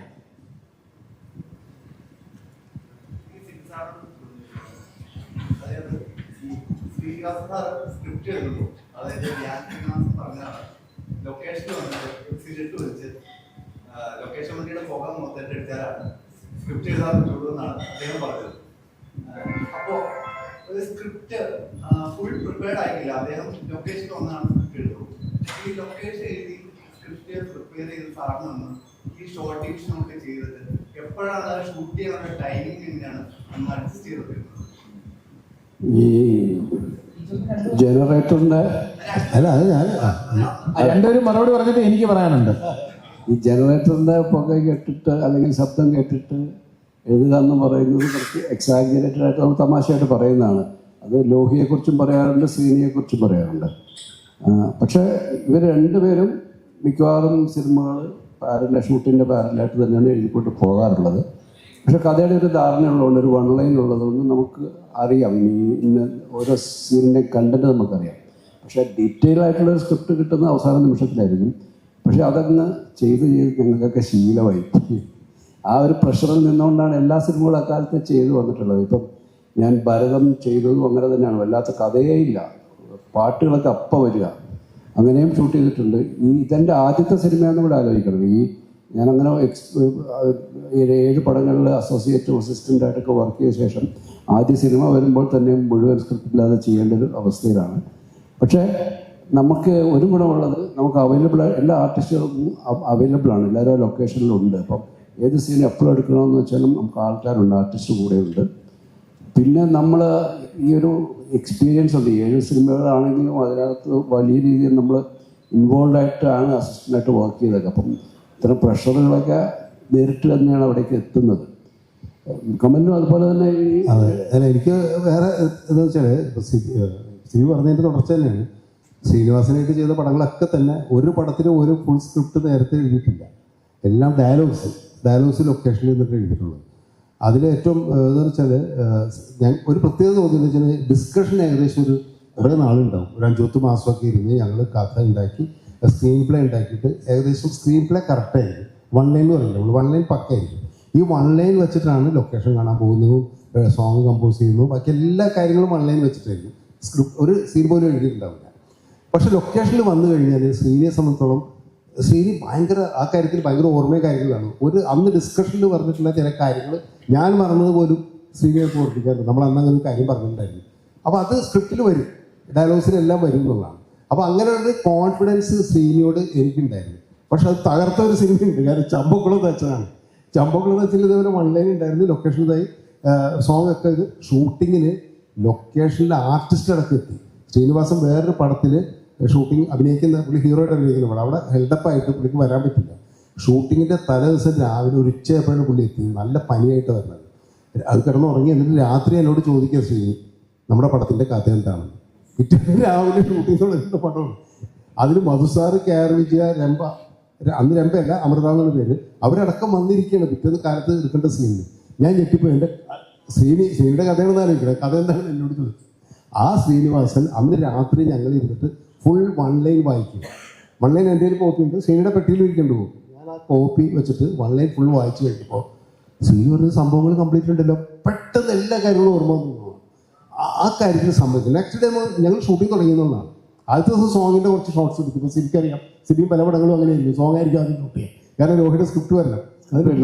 സ്ക്രിപ്റ്റില്ലാത്തതുകൊണ്ട് സോങ് ആയിരിക്കും മിക്കവാറും ശ്രീനിവാസിൻ്റെയും ലോഹിദാസിൻ്റെ പടങ്ങളുടെ ഷൂട്ടിങ്ങിൽ ഞങ്ങളൊക്കെ ആദ്യം തുടങ്ങാം.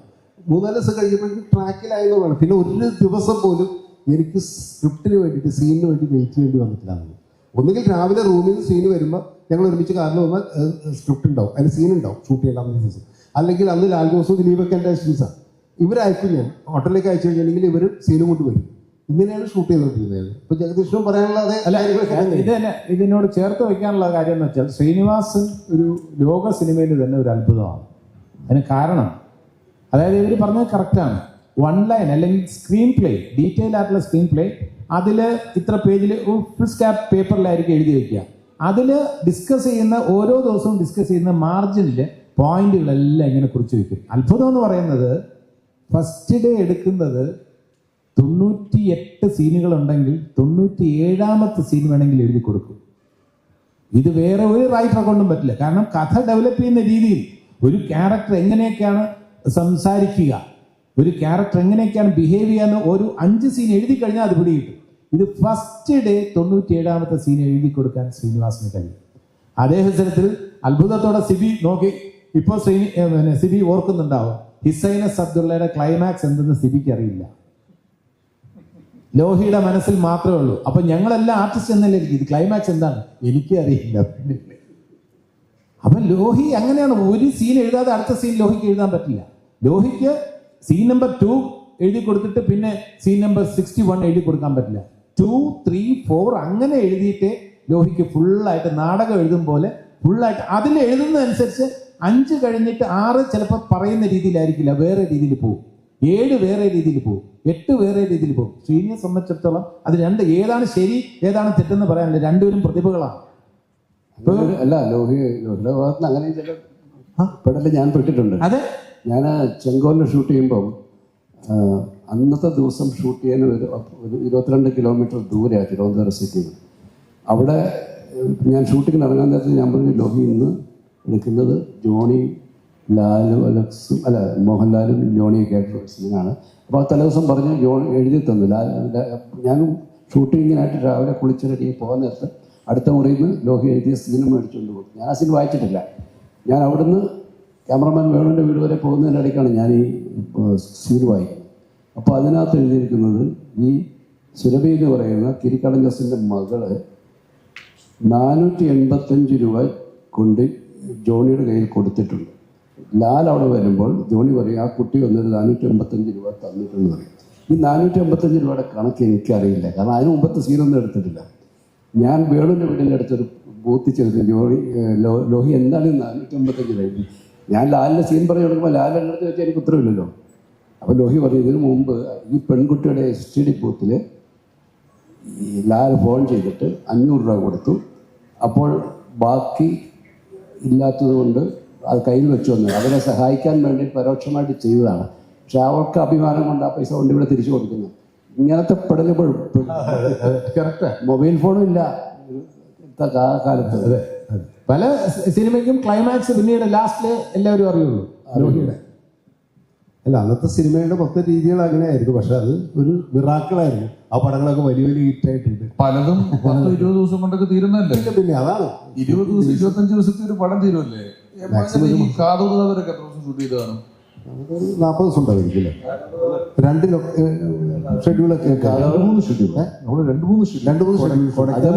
അത് സ്ക്രിപ്റ്റിന്റെ പ്രശ്നമാണ് അല്ലേ? അത് കുറച്ച് സ്ക്രിപ്റ്റിന്റെ പ്രശ്നങ്ങൾ ഉണ്ടായിരുന്നു. അതിനും സ്ക്രിപ്റ്റിന്റെ പ്രശ്നം ഉണ്ടായിരുന്നു. കൊടൈക്കനാലിൽ ഒരു 15 ദിവസത്തെ ഷെഡ്യൂൾ ആദ്യം ഉണ്ടായിരുന്നു.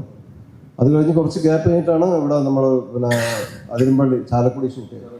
ചാലക്കുടിയിൽ ഏകദേശം അത്ര ദിവസം ഉണ്ടായിരുന്നു, 15 ദിവസം ഉണ്ടായിരുന്നു. പിന്നെ കുറച്ച് പാച്ച് വർക്കുകൾ, സോങ്ങിന്റെ കുറച്ച് പാച്ച് വർക്കുകളും കാര്യങ്ങളൊക്കെ ആയിട്ട് ഉണ്ടാവില്ല. ഒരു ചെറിയൊരു ഐഡിയ ആണ് അങ്കിള് പറഞ്ഞതാണ്. അത് ഡെവലപ്പ് ചെയ്തപ്പോഴേക്കും മമ്മൂക്കാട് ഡേറ്റായി. സരിതയാണ് വലിയ നായികയാണ്. അവരൊക്കെ ഡേറ്റുമായി. ഇത് ഷൂട്ടിങ് തുടങ്ങുകയും വേണം. പിന്നെ കമ്പോസിംഗ് ഒക്കെ തന്നെ അങ്ങനെയാണ് നടക്കുന്നത്. അത് ഔസേപ്പച്ചൻ്റെ ആദ്യത്തെ പടമെന്ന് ആലോചിക്കണം. ആ പാട്ടുകളൊക്കെ തന്നെ ഭരതേട്ടൻ്റെ ഇൻവോൾവ്മെൻറ്റും വളരെയധികം ഉണ്ടായിരുന്നു അതിൻ്റെ അകത്ത്. പിന്നെ ഇതൊക്കെ ഒരു കോൺഫിഡൻസ് ആണ്. എനിക്ക് തോന്നിയൊരു കാര്യം എന്ന് വെച്ച് കഴിഞ്ഞാൽ ഏകദേശം സിബിക്കൊക്കെ കൂടുതൽ പറയാൻ പറ്റും. എനിക്ക് തോന്നുന്നത് വെച്ചാൽ ഡയറക്ടറും തിരക്കഥാകൃത്തും തമ്മിലുള്ള ഒരു ബോണ്ടിങ് കറക്റ്റ് ആണെങ്കിൽ ആ ഒരു കോൺഫിഡൻസിൽ എടുക്കാമെന്നുള്ളതാണ്. ഇപ്പോൾ നിർമ്മാതാവും അവരെ കോൺഫിഡൻസിൽ എടുക്കും. ഇത് ജോൺ പോളും പറയുന്നതാണ്, അവർ ചെയ്യും എന്നുള്ളൊരു കോൺഫിഡൻസ് ഉണ്ടാവും. മമ്മൂട്ടിക്കുണ്ട്. ആർട്ടിസ്റ്റിന് അന്ന് ആ പ്രശ്നമില്ല. ആർട്ടിസ്റ്റിൻ്റെ അടുത്ത് ചെന്നിട്ട് ഇതേപോലെ കഥ പറഞ്ഞ് സ്ക്രിപ്റ്റ് വായിക്കുന്ന പ്രശ്നങ്ങളൊന്നും അന്നില്ല. കാരണം വെച്ചാൽ ഇവരെ വിശ്വാസത്തിലെടുക്കുകയാണ്. ഈ ഡയറക്ടറെയും ഇപ്പം ഞങ്ങളൊക്കെ ചെയ്യുമ്പോൾ തന്നെ അങ്ങനെയാണ്. ഡയറക്ടറെയും തിരക്കഥാകൃത്തിനും വിശ്വാസത്തിലെടുക്കുന്ന ഒരു കാലത്തിലായി കൂടെയാണ് സിനിമ കടന്നു പോയത്. പക്ഷെ പറഞ്ഞ കാര്യം ഇന്ന് ഒരുപാട് സിനിമകൾ വരുന്നുണ്ട്, ഒരുപാട് റൈറ്റേഴ്സ് ഉണ്ട്, ഒരുപാട് ഫിലിം മേക്കേഴ്സ് ഉണ്ട്. ആർട്ടിസ്റ്റുകളെ സംബന്ധിച്ചോളം അവർക്ക് ചൂസ് ചെയ്യാനുള്ള ഒരുപാട് അവസരങ്ങളുണ്ട്. അതുകൊണ്ട് തന്നെയാണ് അവർ ആ കാര്യത്തിൽ പെർട്ടിക്കുലറായിട്ട് കഥ നേരത്തെ കേൾക്കണം, തിരക്കഥ ആദ്യം വായിക്കണം എന്നൊക്കെ പറയുന്നത്. പക്ഷെ മുമ്പ് അങ്ങനെ ആയിരുന്നില്ല എന്നുള്ളൊരു വ്യത്യാസം. വിശ്വാസം എന്നതിനപ്പുറം അതിര് കവിഞ്ഞ വിശ്വാസത്തിന് ഏറ്റവും നല്ല എക്സാമ്പിളാണ് ഭരതം. പ്ലാൻ ചെയ്യുന്ന കഥ എന്ന് പറയുന്നത് അത് ഒരു പൈങ്കിളി കഥ എന്ന ബാലേന്ദ്ര മേനോൻ സാറിൻ്റെ കഥയുമായിട്ട് വളരെയധികം സാമ്യമുണ്ടെന്ന് മനസ്സിലാക്കിയിട്ട് ആ ദിവസം മാറ്റി വെച്ചിട്ട് പിറ്റേ ദിവസം ഷൂട്ട് ചെയ്യുന്നു. ഭരതം എന്ന കഥ പ്ലാൻ ചെയ്തിട്ട് പിറ്റേ ദിവസം സിബി ഷൂട്ട് ചെയ്യാണ്. അതിന് സെവൻ ആർട്സ് വിജയകുമാർ ഡിസ്ട്രിബ്യൂട്ടറാണ്, മോഹൻലാൽ പ്രൊഡ്യൂസറാണ്, ലോഹിദാസ് റൈറ്റർ, സിബി ഡയറക്ടർ. അപ്പോൾ ഇവരുടെ എല്ലാം പരസ്പര വിശ്വാസത്തിന്റെ അടിസ്ഥാനത്തിൽ. അപ്പോൾ പോലും സാധാരണ നമ്മൾ സ്ക്രിപ്റ്റ് ഇല്ലെങ്കിൽ പാട്ട് ഷൂട്ട് ചെയ്യാം. ഇത് പാട്ടുണ്ടോന്ന് അറിയത്തില്ല. പാട്ട് പോലും ഇല്ലാതെ എനിക്ക് ഓൾറെഡി 2 സോങ് നമ്മൾ റെക്കോർഡ് ചെയ്തു വേറെ കഥയ്ക്ക് മറ്റേ കഥയ്ക്ക്. അപ്പോൾ ഇത് പുതിയ കഥ ഏതാണെന്ന് അറിയില്ല. എങ്ങനെ അല്ല 3 ദിവസത്തെ ഗ്യാപ്പ് ഉള്ളത്. അപ്പോൾ അതിന്റെ പൂജ കഴിഞ്ഞിട്ടാണ് ഞാൻ ലാലിനെയും വിജയകുമാറിനെയും എൻ്റെ മുറിയിൽ മോഹനുണ്ട് 3 പേരെയും എൻ്റെ മുറിയിൽ വിളിച്ച് കഥ കുറ്റിട്ടിട്ടാണ് പറയുന്നത് ഇതാണ് സംഭവം, കഥ മാറാൻ പോവാം. രാവിലെ പൂജ കഴിഞ്ഞു. പിന്നെ അപ്പോൾ സിബി എന്ന് പറഞ്ഞു, ലോഹി നിങ്ങൾ ഡിസ്കസ് ചെയ്തിട്ട് പറഞ്ഞ് ഒരു 3 days ബ്രേക്ക് നമ്മൾ എടുക്കുന്നു. കാരണം ഈ ഹോൾ യൂണിറ്റ്, ഹോൾ ആർട്ടിസ്റ്റ് എല്ലാം അസംബിൾ ചെയ്ത് പൂജയും കഴിഞ്ഞു, ഷൂട്ടിംഗ് തുടങ്ങാൻ പോലും. അപ്പോൾ എല്ലാവരും ഒരു 3 days വെയിറ്റിങ്ങിലായാൽ നമ്മുടെ ഡിസിഷൻ എടുക്കുക. അപ്പോഴവർ അസുഖമാണ് ഞങ്ങൾക്കൊരു ഉച്ചയ്ക്ക് വേണം. പിന്നെ അതിനൊരു ഞാൻ 4 മണിക്കൂറാണ് ചോദിച്ചത്. അല്ല നമുക്ക് പറ്റുമോ ഇല്ലയോ എന്ന് ആലോചിക്കാൻ 3 days ടൈം എടുത്തേക്കാം. നിങ്ങൾ പോയില്ലേ ആലുവയ്ക്ക്? നിങ്ങൾ രണ്ടും കൂടെ ആലുവയില്ല? ഇല്ല അന്ന് സംഭവിച്ചു. അന്ന് പത്മനാഭ സാർ മരിച്ചു. ആ ദിവസമാണ് പത്മനാഭ സാർ മരിച്ചത്. അങ്ങനെ 2 ദിവസം നമ്മുടെ ഡിലേ ആരും അറിഞ്ഞില്ല. നമ്മളെല്ലാവരും അതിന്റെ പുറകെ നമ്മൾ 4 ദിവസം കഴിഞ്ഞ് ഷൂട്ട് ചെയ്യാമെന്ന് പറഞ്ഞു. അങ്ങനെയാ ഞാൻ അതെ ലാലപ്പം ഒന്ന് വീട്ടിൽ പോയിട്ട് വരാമെന്ന് പറഞ്ഞു. പക്ഷെ പത്മനാഭ സാർ മരിച്ചോണ്ട് പിന്നെ ലാല് പോയില്ല. ഒരുപാട് കഥകളും പ്രചരിച്ചിട്ടുണ്ട് കേട്ടോ. അക്കരെ അക്കരെ അക്കരെ എന്ന് പറഞ്ഞ പടത്തിന്റെ സ്ക്രിപ്റ്റ് മുഴുവൻ മോഷണം പോയി, കളവ് പോയി. അതൊക്കെ ശരിയായിട്ടുള്ള കാര്യമല്ല. പ്രൊഡ്യൂസറാണ് ഇരിക്കുന്നത്. സ്ക്രിപ്റ്റ് ബോക്സ്, അതെ സ്ക്രിപ്റ്റ് പിന്നെ ലഗേജ് എത്താൻ വൈകി. ടോട്ടലി പോയോ? പക്ഷെ അതിന്റെ കോപ്പി ഉണ്ടായിരുന്നു. കോപ്പിയൊന്നുമില്ല. ഒരു എന്തോ ചോദ്യം വന്നു, ചോദിച്ചു. ചിത്രം സക്സസ് മീറ്റില് മമ്മൂക്ക ഉണ്ടായിരുന്നില്ല. മമ്മൂക്ക തന്നെ പറഞ്ഞ കാര്യമാണ് പണ്ട് വന്നിരുന്ന കത്തുകൾ. ഇപ്പം ജഗദീഷ് ചേട്ടന് മമ്മൂക്കയ്ക്ക് വന്ന എന്തെങ്കിലും കത്ത് പൊട്ടിച്ച് വായിക്കാൻ കഴിഞ്ഞിരുന്നു, അല്ലെങ്കിൽ ഇപ്പോഴും ഓർത്തിരിക്കുന്ന കത്തുകൾ, ഇപ്പം ജഗദീഷ് ചേട്ടനാണെങ്കിലും മമ്മൂക്കയ്ക്കാണെങ്കിലും വന്ന് ഇപ്പോഴും ഓർത്തിരിക്കുന്ന ഒരു കത്തിനെ പറ്റി ശരി. അല്ല, ഈ കത്തുകളെ കുറിച്ച് പറയുമ്പോൾ മമ്മൂക്ക ശ്രീനിവാസൻ എന്ന് പറഞ്ഞാൽ അവർ തമ്മിൽ പ്രത്യേക ഒരു ബന്ധമുണ്ട്, ഒരു ആത്മബന്ധം ഉണ്ടായിരുന്നു. മമ്മൂക്കയ്ക്ക് വേണ്ടി ശ്രീനിവാസൻ ഡബ് ചെയ്ത ഒരു സിനിമ വരെ ഉണ്ട് ഇല്ലേ? മമ്മൂക്കയ്ക്ക് വേണ്ടി ശ്രീനിവാസൻ ഡബ് ചെയ്ത ഒരു സിനിമ വരെ ഉണ്ട്.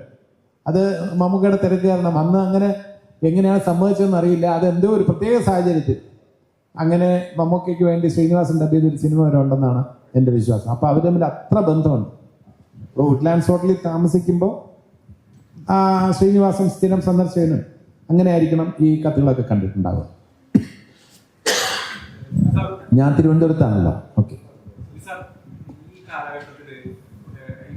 മൊബൈൽ ഫോണൊക്കെ ഉള്ള സമയത്ത് പോലും ഇന്നത്തെ തലമുറയ്ക്ക് ഒരു സിനിമ ചെയ്യാൻ ഇപ്പൊ തന്നെ ഒരു 100 ദിവസം വേണ്ടിയുള്ള സമയത്ത് നിങ്ങൾ 20 ദിവസം കൊണ്ടൊക്കെ ആയിരിക്കും ഒരു സിനിമ ചെയ്തിട്ടുണ്ട്. അതെങ്ങനെയൊക്കെയായിരുന്നു ആരുടെ ചോദ്യം? അല്ല, ഒരു കാര്യം എന്ന് വെച്ചാൽ ഒരു പ്രധാനപ്പെട്ട കാര്യം പറയാനുണ്ട്. അന്ന് ഫിലിമിലാണ് ഷൂട്ട് ചെയ്യുന്നത്. ഈ ഡിജിറ്റൽ അല്ലാത്തതുകൊണ്ട് തന്നെ ഇവരൊക്കെ പ്രൊഡ്യൂസറൊക്കെ ആദ്യം പറയുന്നത് ഇത്ര റോള് ഫിലിമുള്ളൂട്ടോ, അതിന് പണം തീർക്കണം എന്നുള്ള. ഫിലിമിന് ഭയങ്കര വിലയാണ്, കിട്ടാനൊക്കെ പാടാണ്. അപ്പോൾ അതുകൊണ്ട് തന്നെ ഞങ്ങൾ എപ്പോഴും കോൺഷ്യസ് ആണ്. പിന്നെ അന്ന് മോണിറ്റർ ഇല്ലാത്തതുകൊണ്ട് തന്നെ ഒരു ടേക്ക് ഓക്കെ ആകാനായിട്ട് ഡയറക്ടർ മാത്രം തീരുമാനിച്ചാൽ മതി.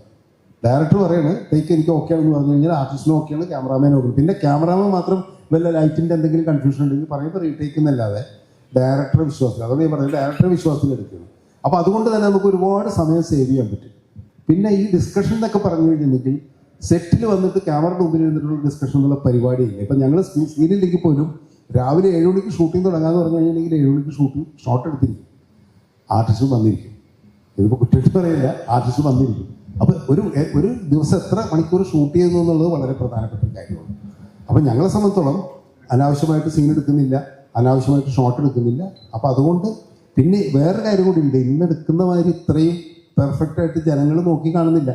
ഇപ്പം ഇന്ന് ഇവർക്കുള്ള ഏറ്റവും വലിയൊരു ചാലഞ്ച് അതാണ് അല്ലേ? ഇവരെന്ന് വെച്ച് കഴിഞ്ഞിട്ടുണ്ടെങ്കിൽ എല്ലാ ഡയറക്ടർമാരെക്കാളും ആർട്ടിസ്റ്റിനേക്കാളും വിവരമുള്ള ആൾക്കാരാണ് പ്രേക്ഷകർ. എന്ത് കുറ്റമുണ്ടെങ്കിലും ആദ്യം ഒരു പ്രേക്ഷകർ കണ്ടുപിടിക്കുന്നുള്ള ഒരു കോൺഷ്യസ് ആയിട്ട് തന്നെയാണ് ഇവരും ചെയ്യുന്നത്. അപ്പോൾ ഇവർക്ക് അതിൻ്റെതായ ടൈം വേണ്ടി വരുന്നുണ്ട്. അതൊക്കെ പല കാരണങ്ങളാണ്. പിന്നെ സിനിമ അന്ന് അങ്ങനെയാണല്ലോ അല്ലേ. ഈ സിനിമയിൽ ഇപ്പോൾ നമ്മൾ ഇപ്പം ഏകദേശം എല്ലാ ദിവസവും രാവിലെ 7 മണിക്ക് തുടങ്ങേണ്ടി വന്നിട്ടുണ്ട്. അതിൽ പ്രധാന ആർട്ടിസ്റ്റ് ഉൾപ്പെടെ ആസിഫ് ഉൾപ്പെടെ എല്ലാവരും ആ സമയത്ത് വന്നിട്ടുണ്ട്. 9 വന്നുണ്ട്, ചില ദിവസങ്ങളിൽ 2 മണി വന്നുണ്ട്. 2 മണിക്ക് ശേഷം വീണ്ടും 8 മണിക്ക് തുടങ്ങേണ്ടി വന്നിട്ടുണ്ട്. ഇതിലും അങ്ങനെ നമുക്കൊരു പ്രോപ്പർ പ്ലാനിൽ പോകേണ്ടൊരു ഇത് വന്നിട്ടുണ്ടായിരുന്നു. അപ്പോൾ അത് ആസിക്ക് ഉൾപ്പെടെ എല്ലാവരോടും, ഇവിടെ ഇല്ല ആസിക്ക് ഉൾപ്പെടെ എല്ലാവരോടും ഇന്ന് എത്താൻ പറ്റിയില്ല സാർക്ക്. സാർ വരാമെന്ന് പറഞ്ഞിട്ടുണ്ടായിരുന്നതാണ്. പക്ഷെ ഇന്ന് വേറൊരു നേരത്തെ പ്രാധാന്യം ഇല്ലാതെ വരാൻ പറ്റിയില്ല. ഒന്നുമില്ലല്ലോ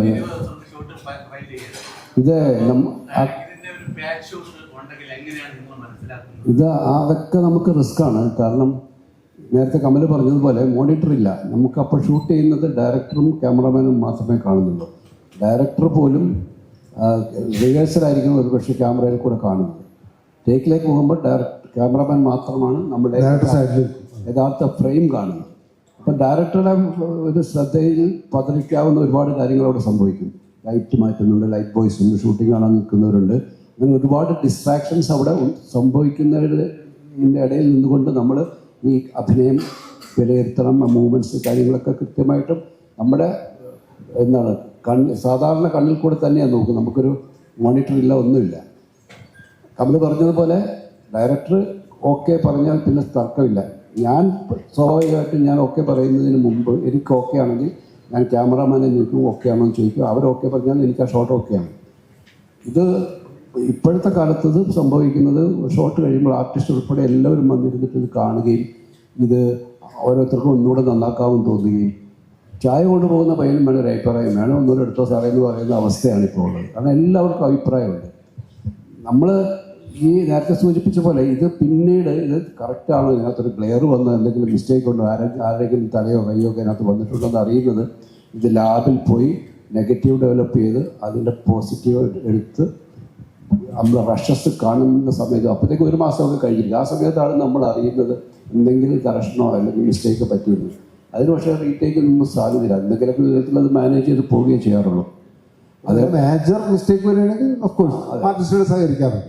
എന്തെങ്കിലും രീതിയിൽ ക്യാമറ ടെക്നിക്കലായിട്ട് ഇത് സിബി പറഞ്ഞൊരു കാര്യം കൂടി ഞാൻ എൻ്റെ ഇടയിൽ കൂട്ടിച്ചേർക്കുന്നു. ഇപ്പോൾ ക്യാമറാമാൻ ടേക്ക് സമയത്ത് ക്യാമറയിൽ കൂടി കാണുന്നു, ഫാക്ടറി കൂടി കാണുന്നു, ഡയറക്ടർ അതിൻ്റെ സൈഡിൽ നിൽക്കുന്നു. പക്ഷേ ഡയറക്ടർ ഫ്രെയിം ഫിക്സ് ചെയ്ത് കഴിഞ്ഞാൽ ഡയറക്ടർ മിക്കവാറും ആ ഫ്രെയിം മാത്രമേ കാണുന്നുണ്ടാവുള്ളൂ. ഇപ്പോൾ അപ്പുറത്ത് ലൈറ്റ് ഉണ്ടാവും, ആൾക്കാരുണ്ടാവും നിൽക്കുന്നുണ്ടെങ്കിലും. പക്ഷെ നമ്മളിപ്പോൾ ഒരാളുടെ ആർട്ടിസ്റ്റ് ക്ലോസപ്പാണ് വെച്ചിട്ടുണ്ടെങ്കിൽ ക്ലോസപ്പിൽ നമ്മളത് മനസ്സിൽ അല്ലേ ഈ ക്ലോസപ്പിലാണ് ഇപ്പോൾ മോഹൻലാൽ അഭിനയിക്കുന്നത് ഇത് വിശ്വസിച്ചിട്ട് ഞാൻ മോഹൻലാലിൻ്റെ ഫേസിലേക്ക് ഇറങ്ങിച്ചിട്ട് അങ്ങനെ ഫേസിലേക്ക് നോക്കുക. അപ്പോൾ നമുക്ക് മൈന്യൂട്ട് റിയാക്ഷൻ പോലും എന്തെങ്കിലും മിസ്റ്റേക്ക് ഉണ്ടെങ്കിൽ നമുക്കത് മനസ്സിലാവും. അതുകൊണ്ട് നമ്മൾ തന്നെ പറയും വീട്ടിലേക്ക് വേണം. ഒരു കാര്യം കൂടെ ഉണ്ട്. ഈ ആർട്ടിസ്റ്റുകളെ സംബന്ധിച്ചിടത്തോളം ഇപ്പോൾ എല്ലാവരും മൈക്കിലൂടെയാണ് കമാൻഡ് കൊടുക്കുന്നത്. ഷാർട്ടും കട്ടും ആക്ഷനും കറക്ഷൻസും ആർട്ടിസ്റ്റുകൾക്കുള്ള റെഫറൻസ് അല്ലെങ്കിൽ അവരുടെ മിസ്റ്റേക്സൊക്കെ ഇപ്പോഴത്തെ കാലത്ത് മൈക്കിലൂടെ പറയുന്നുണ്ട്. ഒരു ക്രൗഡിന് നടക്കുന്ന ഒരു വളരെ സീനിയർ ആയിട്ടുള്ള ആക്ടറോട് അങ്ങനെ പറയുന്നത് ഒരു ഇൻസൾട്ടാണ്. കാരണം ഇത്തരം ആൾക്കാർ ബഹുമാനിക്കുന്ന ഒരു ആക്ടറായിരിക്കും അഭിനയിക്കുന്നത്. ഞങ്ങളൊക്കെ ചെയ്യാറുള്ളത് നേരിട്ട് അടുത്ത് എന്നിട്ട് അവരും നമ്മളും മാത്രം കേൾക്കുന്ന രീതിയിൽ ഇപ്പോഴും പറയാറുള്ളൂ. അവർ ചെയ്തതിൽ കറക്ഷൻ എന്നുള്ളത് മറ്റുള്ളവർ കേൾക്കാൻ പാടില്ല. എന്താണ് അയാൾക്കൊരു കുഴപ്പമുണ്ട്, അയാൾ ചെയ്ത് ശരിയായില്ല എന്നുള്ളത് പബ്ലിക് അറിയാൻ പാടില്ല എന്നുള്ള നിർബന്ധം നമുക്കൊക്കെ ഇപ്പോഴും ഉണ്ട്. അതുപോലെ ഒരുപാട് നമ്മൾ ഒരുപാട് വിശ്വസിക്കണം, ക്യാമറമാനെ വിശ്വസിക്കുകയാണ്. ക്യാമറമാൻ ഫോക്കസ് ഓക്കെയാണ് എന്ന് പറഞ്ഞാൽ അല്ലെങ്കിൽ ക്ലിയർ ഇല്ല എല്ലാം ഓക്കെ എന്ന് പറയുന്നത് പരസ്പരം ഒരു വിശ്വാസമാണ് അവിടെ സംഭവിക്കുന്നത്. ചില സമയത്ത് നമ്മൾ ഒരു സെറ്റിലാണ് ഷൂട്ട് ചെയ്യുന്നതെങ്കിൽ അതിനകത്ത് എന്നിട്ട് മിസ്റ്റേക്ക് ഷൂട്ടിങ് കഴിഞ്ഞത് ഈ മിസ്റ്റേക്ക് തിരിച്ചറിയുമ്പോഴത്തേക്കും സെറ്റ് പൊളിച്ചിട്ടുണ്ടാവും. അപ്പം അതിന് വേണ്ടിയിട്ട് ആ പർട്ടിക്കുലർ ഷോട്ട് മാറ്റിയെടുക്കേണ്ട നിർബന്ധമുള്ള അവസ്ഥയാണെങ്കിൽ അതിൻ്റെ വീണ്ടും ഒരു ചെറിയ അതിൻ്റെ ബാക്ക് ഡ്രോപ്പ് ഉണ്ടാക്കിയിട്ടൊക്കെ എടുക്കുന്നത്. ഇന്ന് CG ഒന്നും ഇല്ലല്ലോ. ഇന്നാണെങ്കിൽ അത് എളുപ്പമാണ്, ബാക്ക്ഗ്രൗണ്ട് CGയിൽ കൊണ്ടുവന്നിട്ട് അത് ചെയ്യാൻ പറ്റും. ഒരുപാട് പരിമിതികളുണ്ടായിരുന്ന ആ കാലഘട്ടങ്ങളിൽ. പക്ഷേ ഇത് കൂടുതൽ കൺവീനിയൻ്റ് ആയിട്ടുള്ളൊരു ഇതിലേക്ക് എത്തുന്നതുകൊണ്ടാണ് ഇവർക്കൊക്കെ ഇപ്പം ഇങ്ങനെ ഈ സിനിമയിൽ മമ്മൂട്ടിയുടെ ആ പ്രായത്തെ CGയിലൂടെ കൊണ്ടുവരാൻ കഴിയുമെന്നുള്ളൊരു സാധ്യത ഉള്ളതുകൊണ്ടാണ് ഈ സിനിമ ചെയ്യാൻ പറ്റിയതുകൊണ്ടാണല്ലോ. മുമ്പാണെങ്കിൽ പറ്റില്ല. ഇതിൽ ഈ ചർച്ച ആരംഭിച്ച് കുറച്ച് കഴിഞ്ഞപ്പം ഡയറക്ടർ, തിരക്കഥാകൃത്ത്, നിർമ്മാതാവ്, നടൻ ഇവരൊക്കെ തമ്മിലുള്ള ഒരു പരസ്പര വിശ്വാസം അത് നൽകുന്ന ആത്മധൈര്യം കൊണ്ടാണ് നിങ്ങൾ ചോദിച്ച പല ചോദ്യങ്ങളുടെ ഉത്തരം ഓടിച്ചെന്ന് നിൽക്കുന്ന സ്ഥലം ഈ ഒരു വിശ്വാസത്തിലും ആത്മധൈര്യത്തിലും ആണ്. പുതിയ കാലത്തെ ഒരു സംവിധായകൻ, നമ്മുടെ ജോഫിനൊക്കെ ഉൾപ്പെടുന്ന ഒരു സംവിധായകർ അത്തരത്തിലൊരു കഥയുമായിട്ട് വരുമ്പോൾ പ്രേക്ഷകരോടൊപ്പം തന്നെ ഈ നമ്മൾ ലെജൻസ് എന്നാണ് ഈ ഒരു പരിപാടിക്ക് പേരിട്ടിരിക്കുന്നത്. ഇവരെല്ലാം അന്നൊക്കെ പരസ്പരം കാണിച്ചിരുന്നത് പോലെയോ അതിനപ്പുറമോ ഉള്ളൊരു വലിയ വിശ്വാസം ഈ തിരക്കഥയോടും ഈ സിനിമയോടും കാണിച്ചതുകൊണ്ടാണ് ഈ സിനിമ ഇത്തരത്തിൽ സാധ്യമായത്. അതിന് ഇവിടെ എത്തിയിരിക്കുന്ന അല്ലേ ഇവരോടും പറഞ്ഞു. ഞാൻ ആദ്യം പറഞ്ഞ പോലെ തന്നെ ഇവരെല്ലാവരും സമ്മതിച്ചുകൊണ്ടാണ് ഈ സിനിമ ഇവിടെ ഇപ്പോൾ സാധ്യമായത്. അതിനൊരുപാട് വീണ്ടും വീണ്ടും ഞാൻ നന്ദി പറയുന്നു. അതിൻ്റെ ഒപ്പം തന്നെ എനിക്ക് പറയാനുള്ളൊരു കാര്യം, ഈ സിനിമയുടെ ആദ്യ പ്രീ പ്രൊഡക്ഷൻ തൊട്ട് ഇന്ന് വരെ എൻ്റെ ഒപ്പം ഓടുന്ന കുറേ ആൾക്കാരുണ്ട് ഇവിടെ. അതിപ്പോൾ വേണു സാറിൻ്റെ ഒപ്പം ഉള്ള കാവ്യ ഫിലിംസിൻ്റെ ഗോപേട്ടൻ ഉൾപ്പെടെ, അഖിൽ ഉൾപ്പെടെ, ഷിബുചേട്ടൻ ഉൾപ്പെടെ ഉള്ള ആൾക്കാർ, അവർ ആദ്യ ദിവസങ്ങൾ മുതൽ ഇന്ന് വരെ എൻ്റെ ഒപ്പം എല്ലാ ദിവസവും ഫോണിലും പരിപാടിയൊക്കെ ആയിട്ട് ഒരു ഫുൾ ടൈം ഈ സിനിമയോടൊപ്പമാണ്. അവരോട് ഞാൻ പല സമയങ്ങളിലും നന്ദി പറയാൻ വിട്ടുപോയിട്ടുണ്ട്. ആ നന്ദി ഞാനിപ്പോൾ പറയുകയാണ്. ഒരുപാട് നന്ദിയുണ്ട്. ഈ സിനിമ ഇപ്പോൾ 11ാമത്തെ ദിവസമാണ് പോയിക്കൊണ്ടിരിക്കുന്നത്. ഇനിയും മുന്നോട്ട് പോകുന്നുള്ള പ്രതീക്ഷയിലാണ്. എല്ലാവർക്കും നന്ദി. സിനിമകൾ മുഖ്യമാണ്, കഥ ഒക്കെ പക്ഷെ എഡിറ്റ് ചെയ്തൊക്കെ വരുമ്പോഴും വേറെ ഒരു രൂപത്തിലാവാറുണ്ടായിരുന്നു. ഈ രേഖാചിത്രം കഥ പറഞ്ഞു കഴിഞ്ഞപ്പോൾ അതിനേക്കാൾ മേലെ നിന്നോ ഡയറക്ഷൻ എഡിറ്റിംഗ് എന്നാണ് ചോദിച്ചത്. അല്ല, എനിക്ക് പറയാനുള്ളത്, കാരണം ഇതെല്ലാം കൂടെ ഒത്തുചേരുമ്പോഴാണല്ലോ ഒരു നല്ല കലാസൃഷ്ടി ഉണ്ടാവുന്നത്. കാരണം എഡിറ്റിംഗ് എന്ന് പറഞ്ഞാൽ മാറി നിന്ന് കാണാൻ പറ്റില്ല. സംവിധായകന്റെ മനസ്സിലുള്ള കാര്യങ്ങൾ ഒരു എഡിറ്റർ അതിന് ഓരോന്നും ഇന്റർപ്രിട്ടേഷനാണ്. ആത്യന്തികമായി സംവിധായകന്റെ മനസ്സിലാണ് സിനിമയുള്ളത്. ഇപ്പൊ കഥാകൃത്തുമായിട്ട് ഡിസ്കസ് ചെയ്യുന്നു, അത് കഴിഞ്ഞാൽ കൺസീവ് ചെയ്യുന്നത് സംവിധായകൻ തന്നെയാണ്. സ്ക്രീനിൽ എങ്ങനെയാണ് വരേണ്ടത് എന്ന് തീരുമാനിക്കുന്നത് സംവിധായകൻ തന്നെയാണ്. അത് അങ്ങനെ വരുത്താൻ എൻ്റെ ഭാഗത്തു നിന്നും എന്താണ് ചെയ്യാൻ കഴിയുക എന്നൊരു എഡിറ്റർ ചിന്തിക്കും. ഒരു നടൻ ചിന്തിക്കും, എൻ്റെ ഭാഗത്തു നിന്നും എങ്ങനെയാണ് നിങ്ങളുടെ വിഷൻ പൂർത്തീകരിക്കാൻ വേണ്ടി എൻ്റെ ഭാഗത്തു നിന്നും എനിക്ക് എങ്ങനെയാണ് കോൺട്രിബ്യൂട്ട് ചെയ്യാൻ കഴിയുക എന്നൊരു നടൻ ചിന്തിക്കും.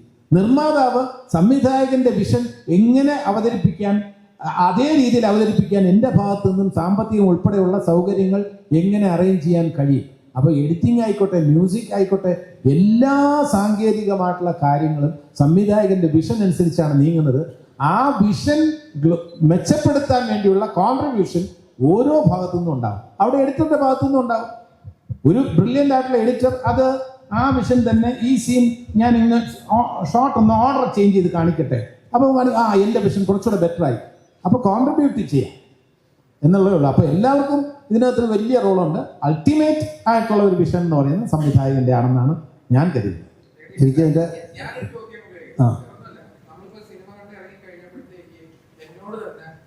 പല പ്രേക്ഷകരും ചോദിച്ചു, മനോജ് കെജൻ ഉൾപ്പെടെ ഉള്ളവർ ചോദിച്ചൊരു കാര്യം, ഇങ്ങനെ ഒരു സംഭവം ആ ലൊക്കേഷനിൽ നടന്നിട്ടുണ്ടോ, ഇത് നടന്നിട്ടുണ്ടോ എന്നുള്ളത് പ്രേക്ഷകരെ എത്തിക്കാൻ, അങ്ങനെ ഒരു സംശയം എത്തിക്കാൻ ജോഫിനും അതിന്റെ തിരക്കഥാകൃത്തിനും കഴിഞ്ഞു. അപ്പൊ കമൽ സാർ അതിന്റെ ഡയറക്ടറായിരുന്നു. അപ്പൊ അങ്ങനെ ഒരു സാഹചര്യം എന്ന് പറയുന്ന അത് ഈ പ്രേക്ഷകരിലേക്ക് എത്തിക്കാൻ ഈ സ്ക്രിപ്റ്റിന് കഴിഞ്ഞു എന്നുള്ളതാണ് ഒരു ചർച്ചയുള്ളത്. എന്താണ് സാറിന്റെ? അല്ല, എന്നെ ഇത് പടം കണ്ടിട്ട് ഒരുപാട് പേര് വിളിച്ചു ചോദിച്ചു ഇതേ ചോദ്യം തന്നെയാണ്. അങ്ങനെ ഒരു സംഭവം അവിടെ നടന്നിട്ടുണ്ടോ എന്ന് ചോദിച്ചു. നമുക്കറിയില്ല, ഇവരൊന്ന് ആദ്യം കഥ പറയും. ഈ ആടുജീവിതം മഞ്ഞുമലൊക്കെ ട്രൂ സ്റ്റോറി അവസാനം കാണിക്കുമല്ലോ. എന്റെ വീട്ടിൽ നിന്ന് കണ്ടു കഴിഞ്ഞിട്ട് ഇത് ട്രൂ സ്റ്റോറി ആയിരുന്നോ എന്ന് ചോദിച്ചു. ഞാൻ പറഞ്ഞില്ല, ഇതാണ് ഓൾട്ടർനേറ്റീവ് ഹിസ്റ്ററി, ഇത് പാരലൽ ഹിസ്റ്ററി. അതെ, ഓൾട്ടർനേറ്റീവ് ഹിസ്റ്ററി. അതിനകത്ത് നമ്മൾ എന്താ വെച്ചാൽ പലരും എന്നെ വിളിച്ചു ചോദിച്ചു.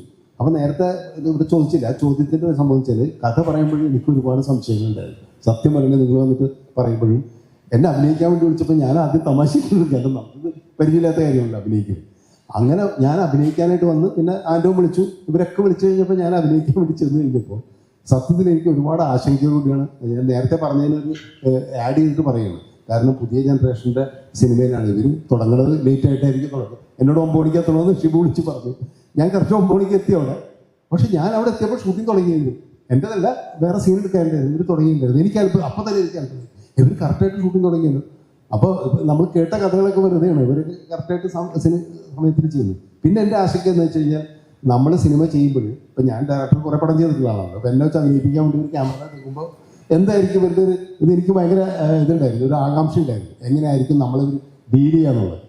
പക്ഷെ ആദ്യം എൻ്റെ അടുത്ത് ഇങ്ങനെ സീനൊക്കെ പറഞ്ഞു തന്നു, ഡയലോഗ്സ് എല്ലാം പറഞ്ഞിട്ട് എൻ്റെ അടുത്ത് ചോദിച്ചു, സാറേ നമുക്ക് തുടങ്ങാമെന്ന് പറഞ്ഞു. കൃത്യമായിട്ട് ഷോട്ട് പറഞ്ഞു തരികയും, ഞാൻ ഇത്രയും പടം ഡയറക്റ്റ് ചെയ്ത ഒരാളാണ്, സാധാരണ എനിക്ക് അല്ലേ ജൂനിയർ എന്നുള്ള രീതിയിൽ ഒരു ഇതുണ്ടായിരുന്നില്ല, ഒരു വളരെ കോൺഫിഡൻ്റ് ആയിരുന്നു. അപ്പോൾ ആ കോൺഫിഡൻസ് ആണ് എനിക്ക് ഭയങ്കര അത്ഭുതം തോന്നിയത്. ഡയറക്ടർക്കും അതെ, അതിൻ്റെ തിരക്കഥാകൃത്തും ഇവരൊക്കെ ഉണ്ടായിരുന്നു, ക്യാമറാമാനും ബാക്കി ക്രൂ ഈവൺ അസിസ്റ്റൻസും എല്ലാവരും വളരെ കോൺഫിഡൻ്റ് ആയിട്ട്. അപ്പോഴാണ് ശരിക്കുമാണെങ്കിൽ എനിക്ക് ഇതിൽ ഭയങ്കര പ്രതീക്ഷ തോന്നിയ സിനിമയിൽ. ശരിക്കും അഭിനയിക്കാൻ ക്യാമറ മുമ്പിൽ അതിന്റെ കോൺഫിഡൻസ് വരുന്നില്ല. ജോഫിന്റെ ആദ്യത്തെ പടത്തിലും നമുക്ക് 22-ലല്ലേ പ്രതീക്ഷിച്ചിട്ട്, നമ്മുടെ 21 പ്രതീക്ഷിച്ച് വരുമ്പം 21 ഭയങ്കര ആധുനിക കാലമാണെങ്കിലും തൊപ്പി, താടി, വടി, പട്ടിയൊക്കെ ഉള്ള ഒരു മാന്ത്രികനെ പോലുള്ള മമ്മൂക്ക. അതിന്റെ കൂട്ടത്തിൽ സാനിയയ്യപ്പന്റെ ക്യാരക്ടറിനെ മമ്മൂക്ക് മാത്രമേ കാണാൻ പറ്റുള്ളൂ, വേറെ ആർക്കും കാണാൻ പറ്റൂല. ഒരു കൊച്ചിന്റെ നേതൃത്വം മഞ്ജു വാര്യർ തിരിച്ച് പുറത്തേക്ക് ആടിയിട്ട് നേരെ നിന്ന് ഡയലോഗ് പറയുന്നു. ഇതെല്ലാം നമുക്ക് ആദ്യം പറയുമ്പം ഇവൻ പറയുമ്പോൾ ഇതെങ്ങനെയാണ് ഇതൊക്കെ ഈ കാലത്ത് നടക്കുന്നത് നമുക്കൊരു സംശയം തോന്നും. പക്ഷെ അത് കഴിഞ്ഞിട്ട് റെഡിയാക്കി. അല്ല, ജോഫിനോടും രാമനോടും ജോണിനോടും ഒരു പ്രത്യേക കടപ്പാട് എനിക്കുണ്ട്. കാരണം സിനിമയിൽ ഹരിഹർ നഗറിലെ അപ്പുക്കുട്ടനൊക്കെ ഏറ്റവും വലിയ മണ്ടത്തരം പറയുന്ന കഥാപാത്രങ്ങൾ ഏറ്റവും കൂടുതൽ അവതരിപ്പിച്ചിട്ടുള്ള ഞാനാണ്. ഇതില് അല്പ സെൻസുള്ള ബുദ്ധിയുള്ള ഒരു ട്വിസ്റ്റ് ഞാൻ കൊണ്ടുവന്നിട്ടുണ്ട്. ഇങ്ങനെ ആയിക്കൂടെ, വലിയ ബുദ്ധിയൊന്നും അല്ലെങ്കിലും ഒരു ചിന്ത, അങ്ങനെ ഒരു സംഭവം നടന്നിട്ടുണ്ട്. അങ്ങനെ ചിന്തിച്ചൂടെ വിവേക് എന്ന് ചോദിക്കുന്ന തരത്തിൽ അങ്ങ് ബുദ്ധിയുള്ള രീതിയിൽ ചിന്തിക്കുന്ന ഒരാളായിട്ട് ജഗദീഷിനെ അവതരിപ്പിച്ചിട്ടുണ്ട്. കൂടുതൽ വീഡിയോസിനായി B4 Place ഫോളോ ചെയ്യൂ, സബ്സ്ക്രൈബ് ചെയ്യൂ.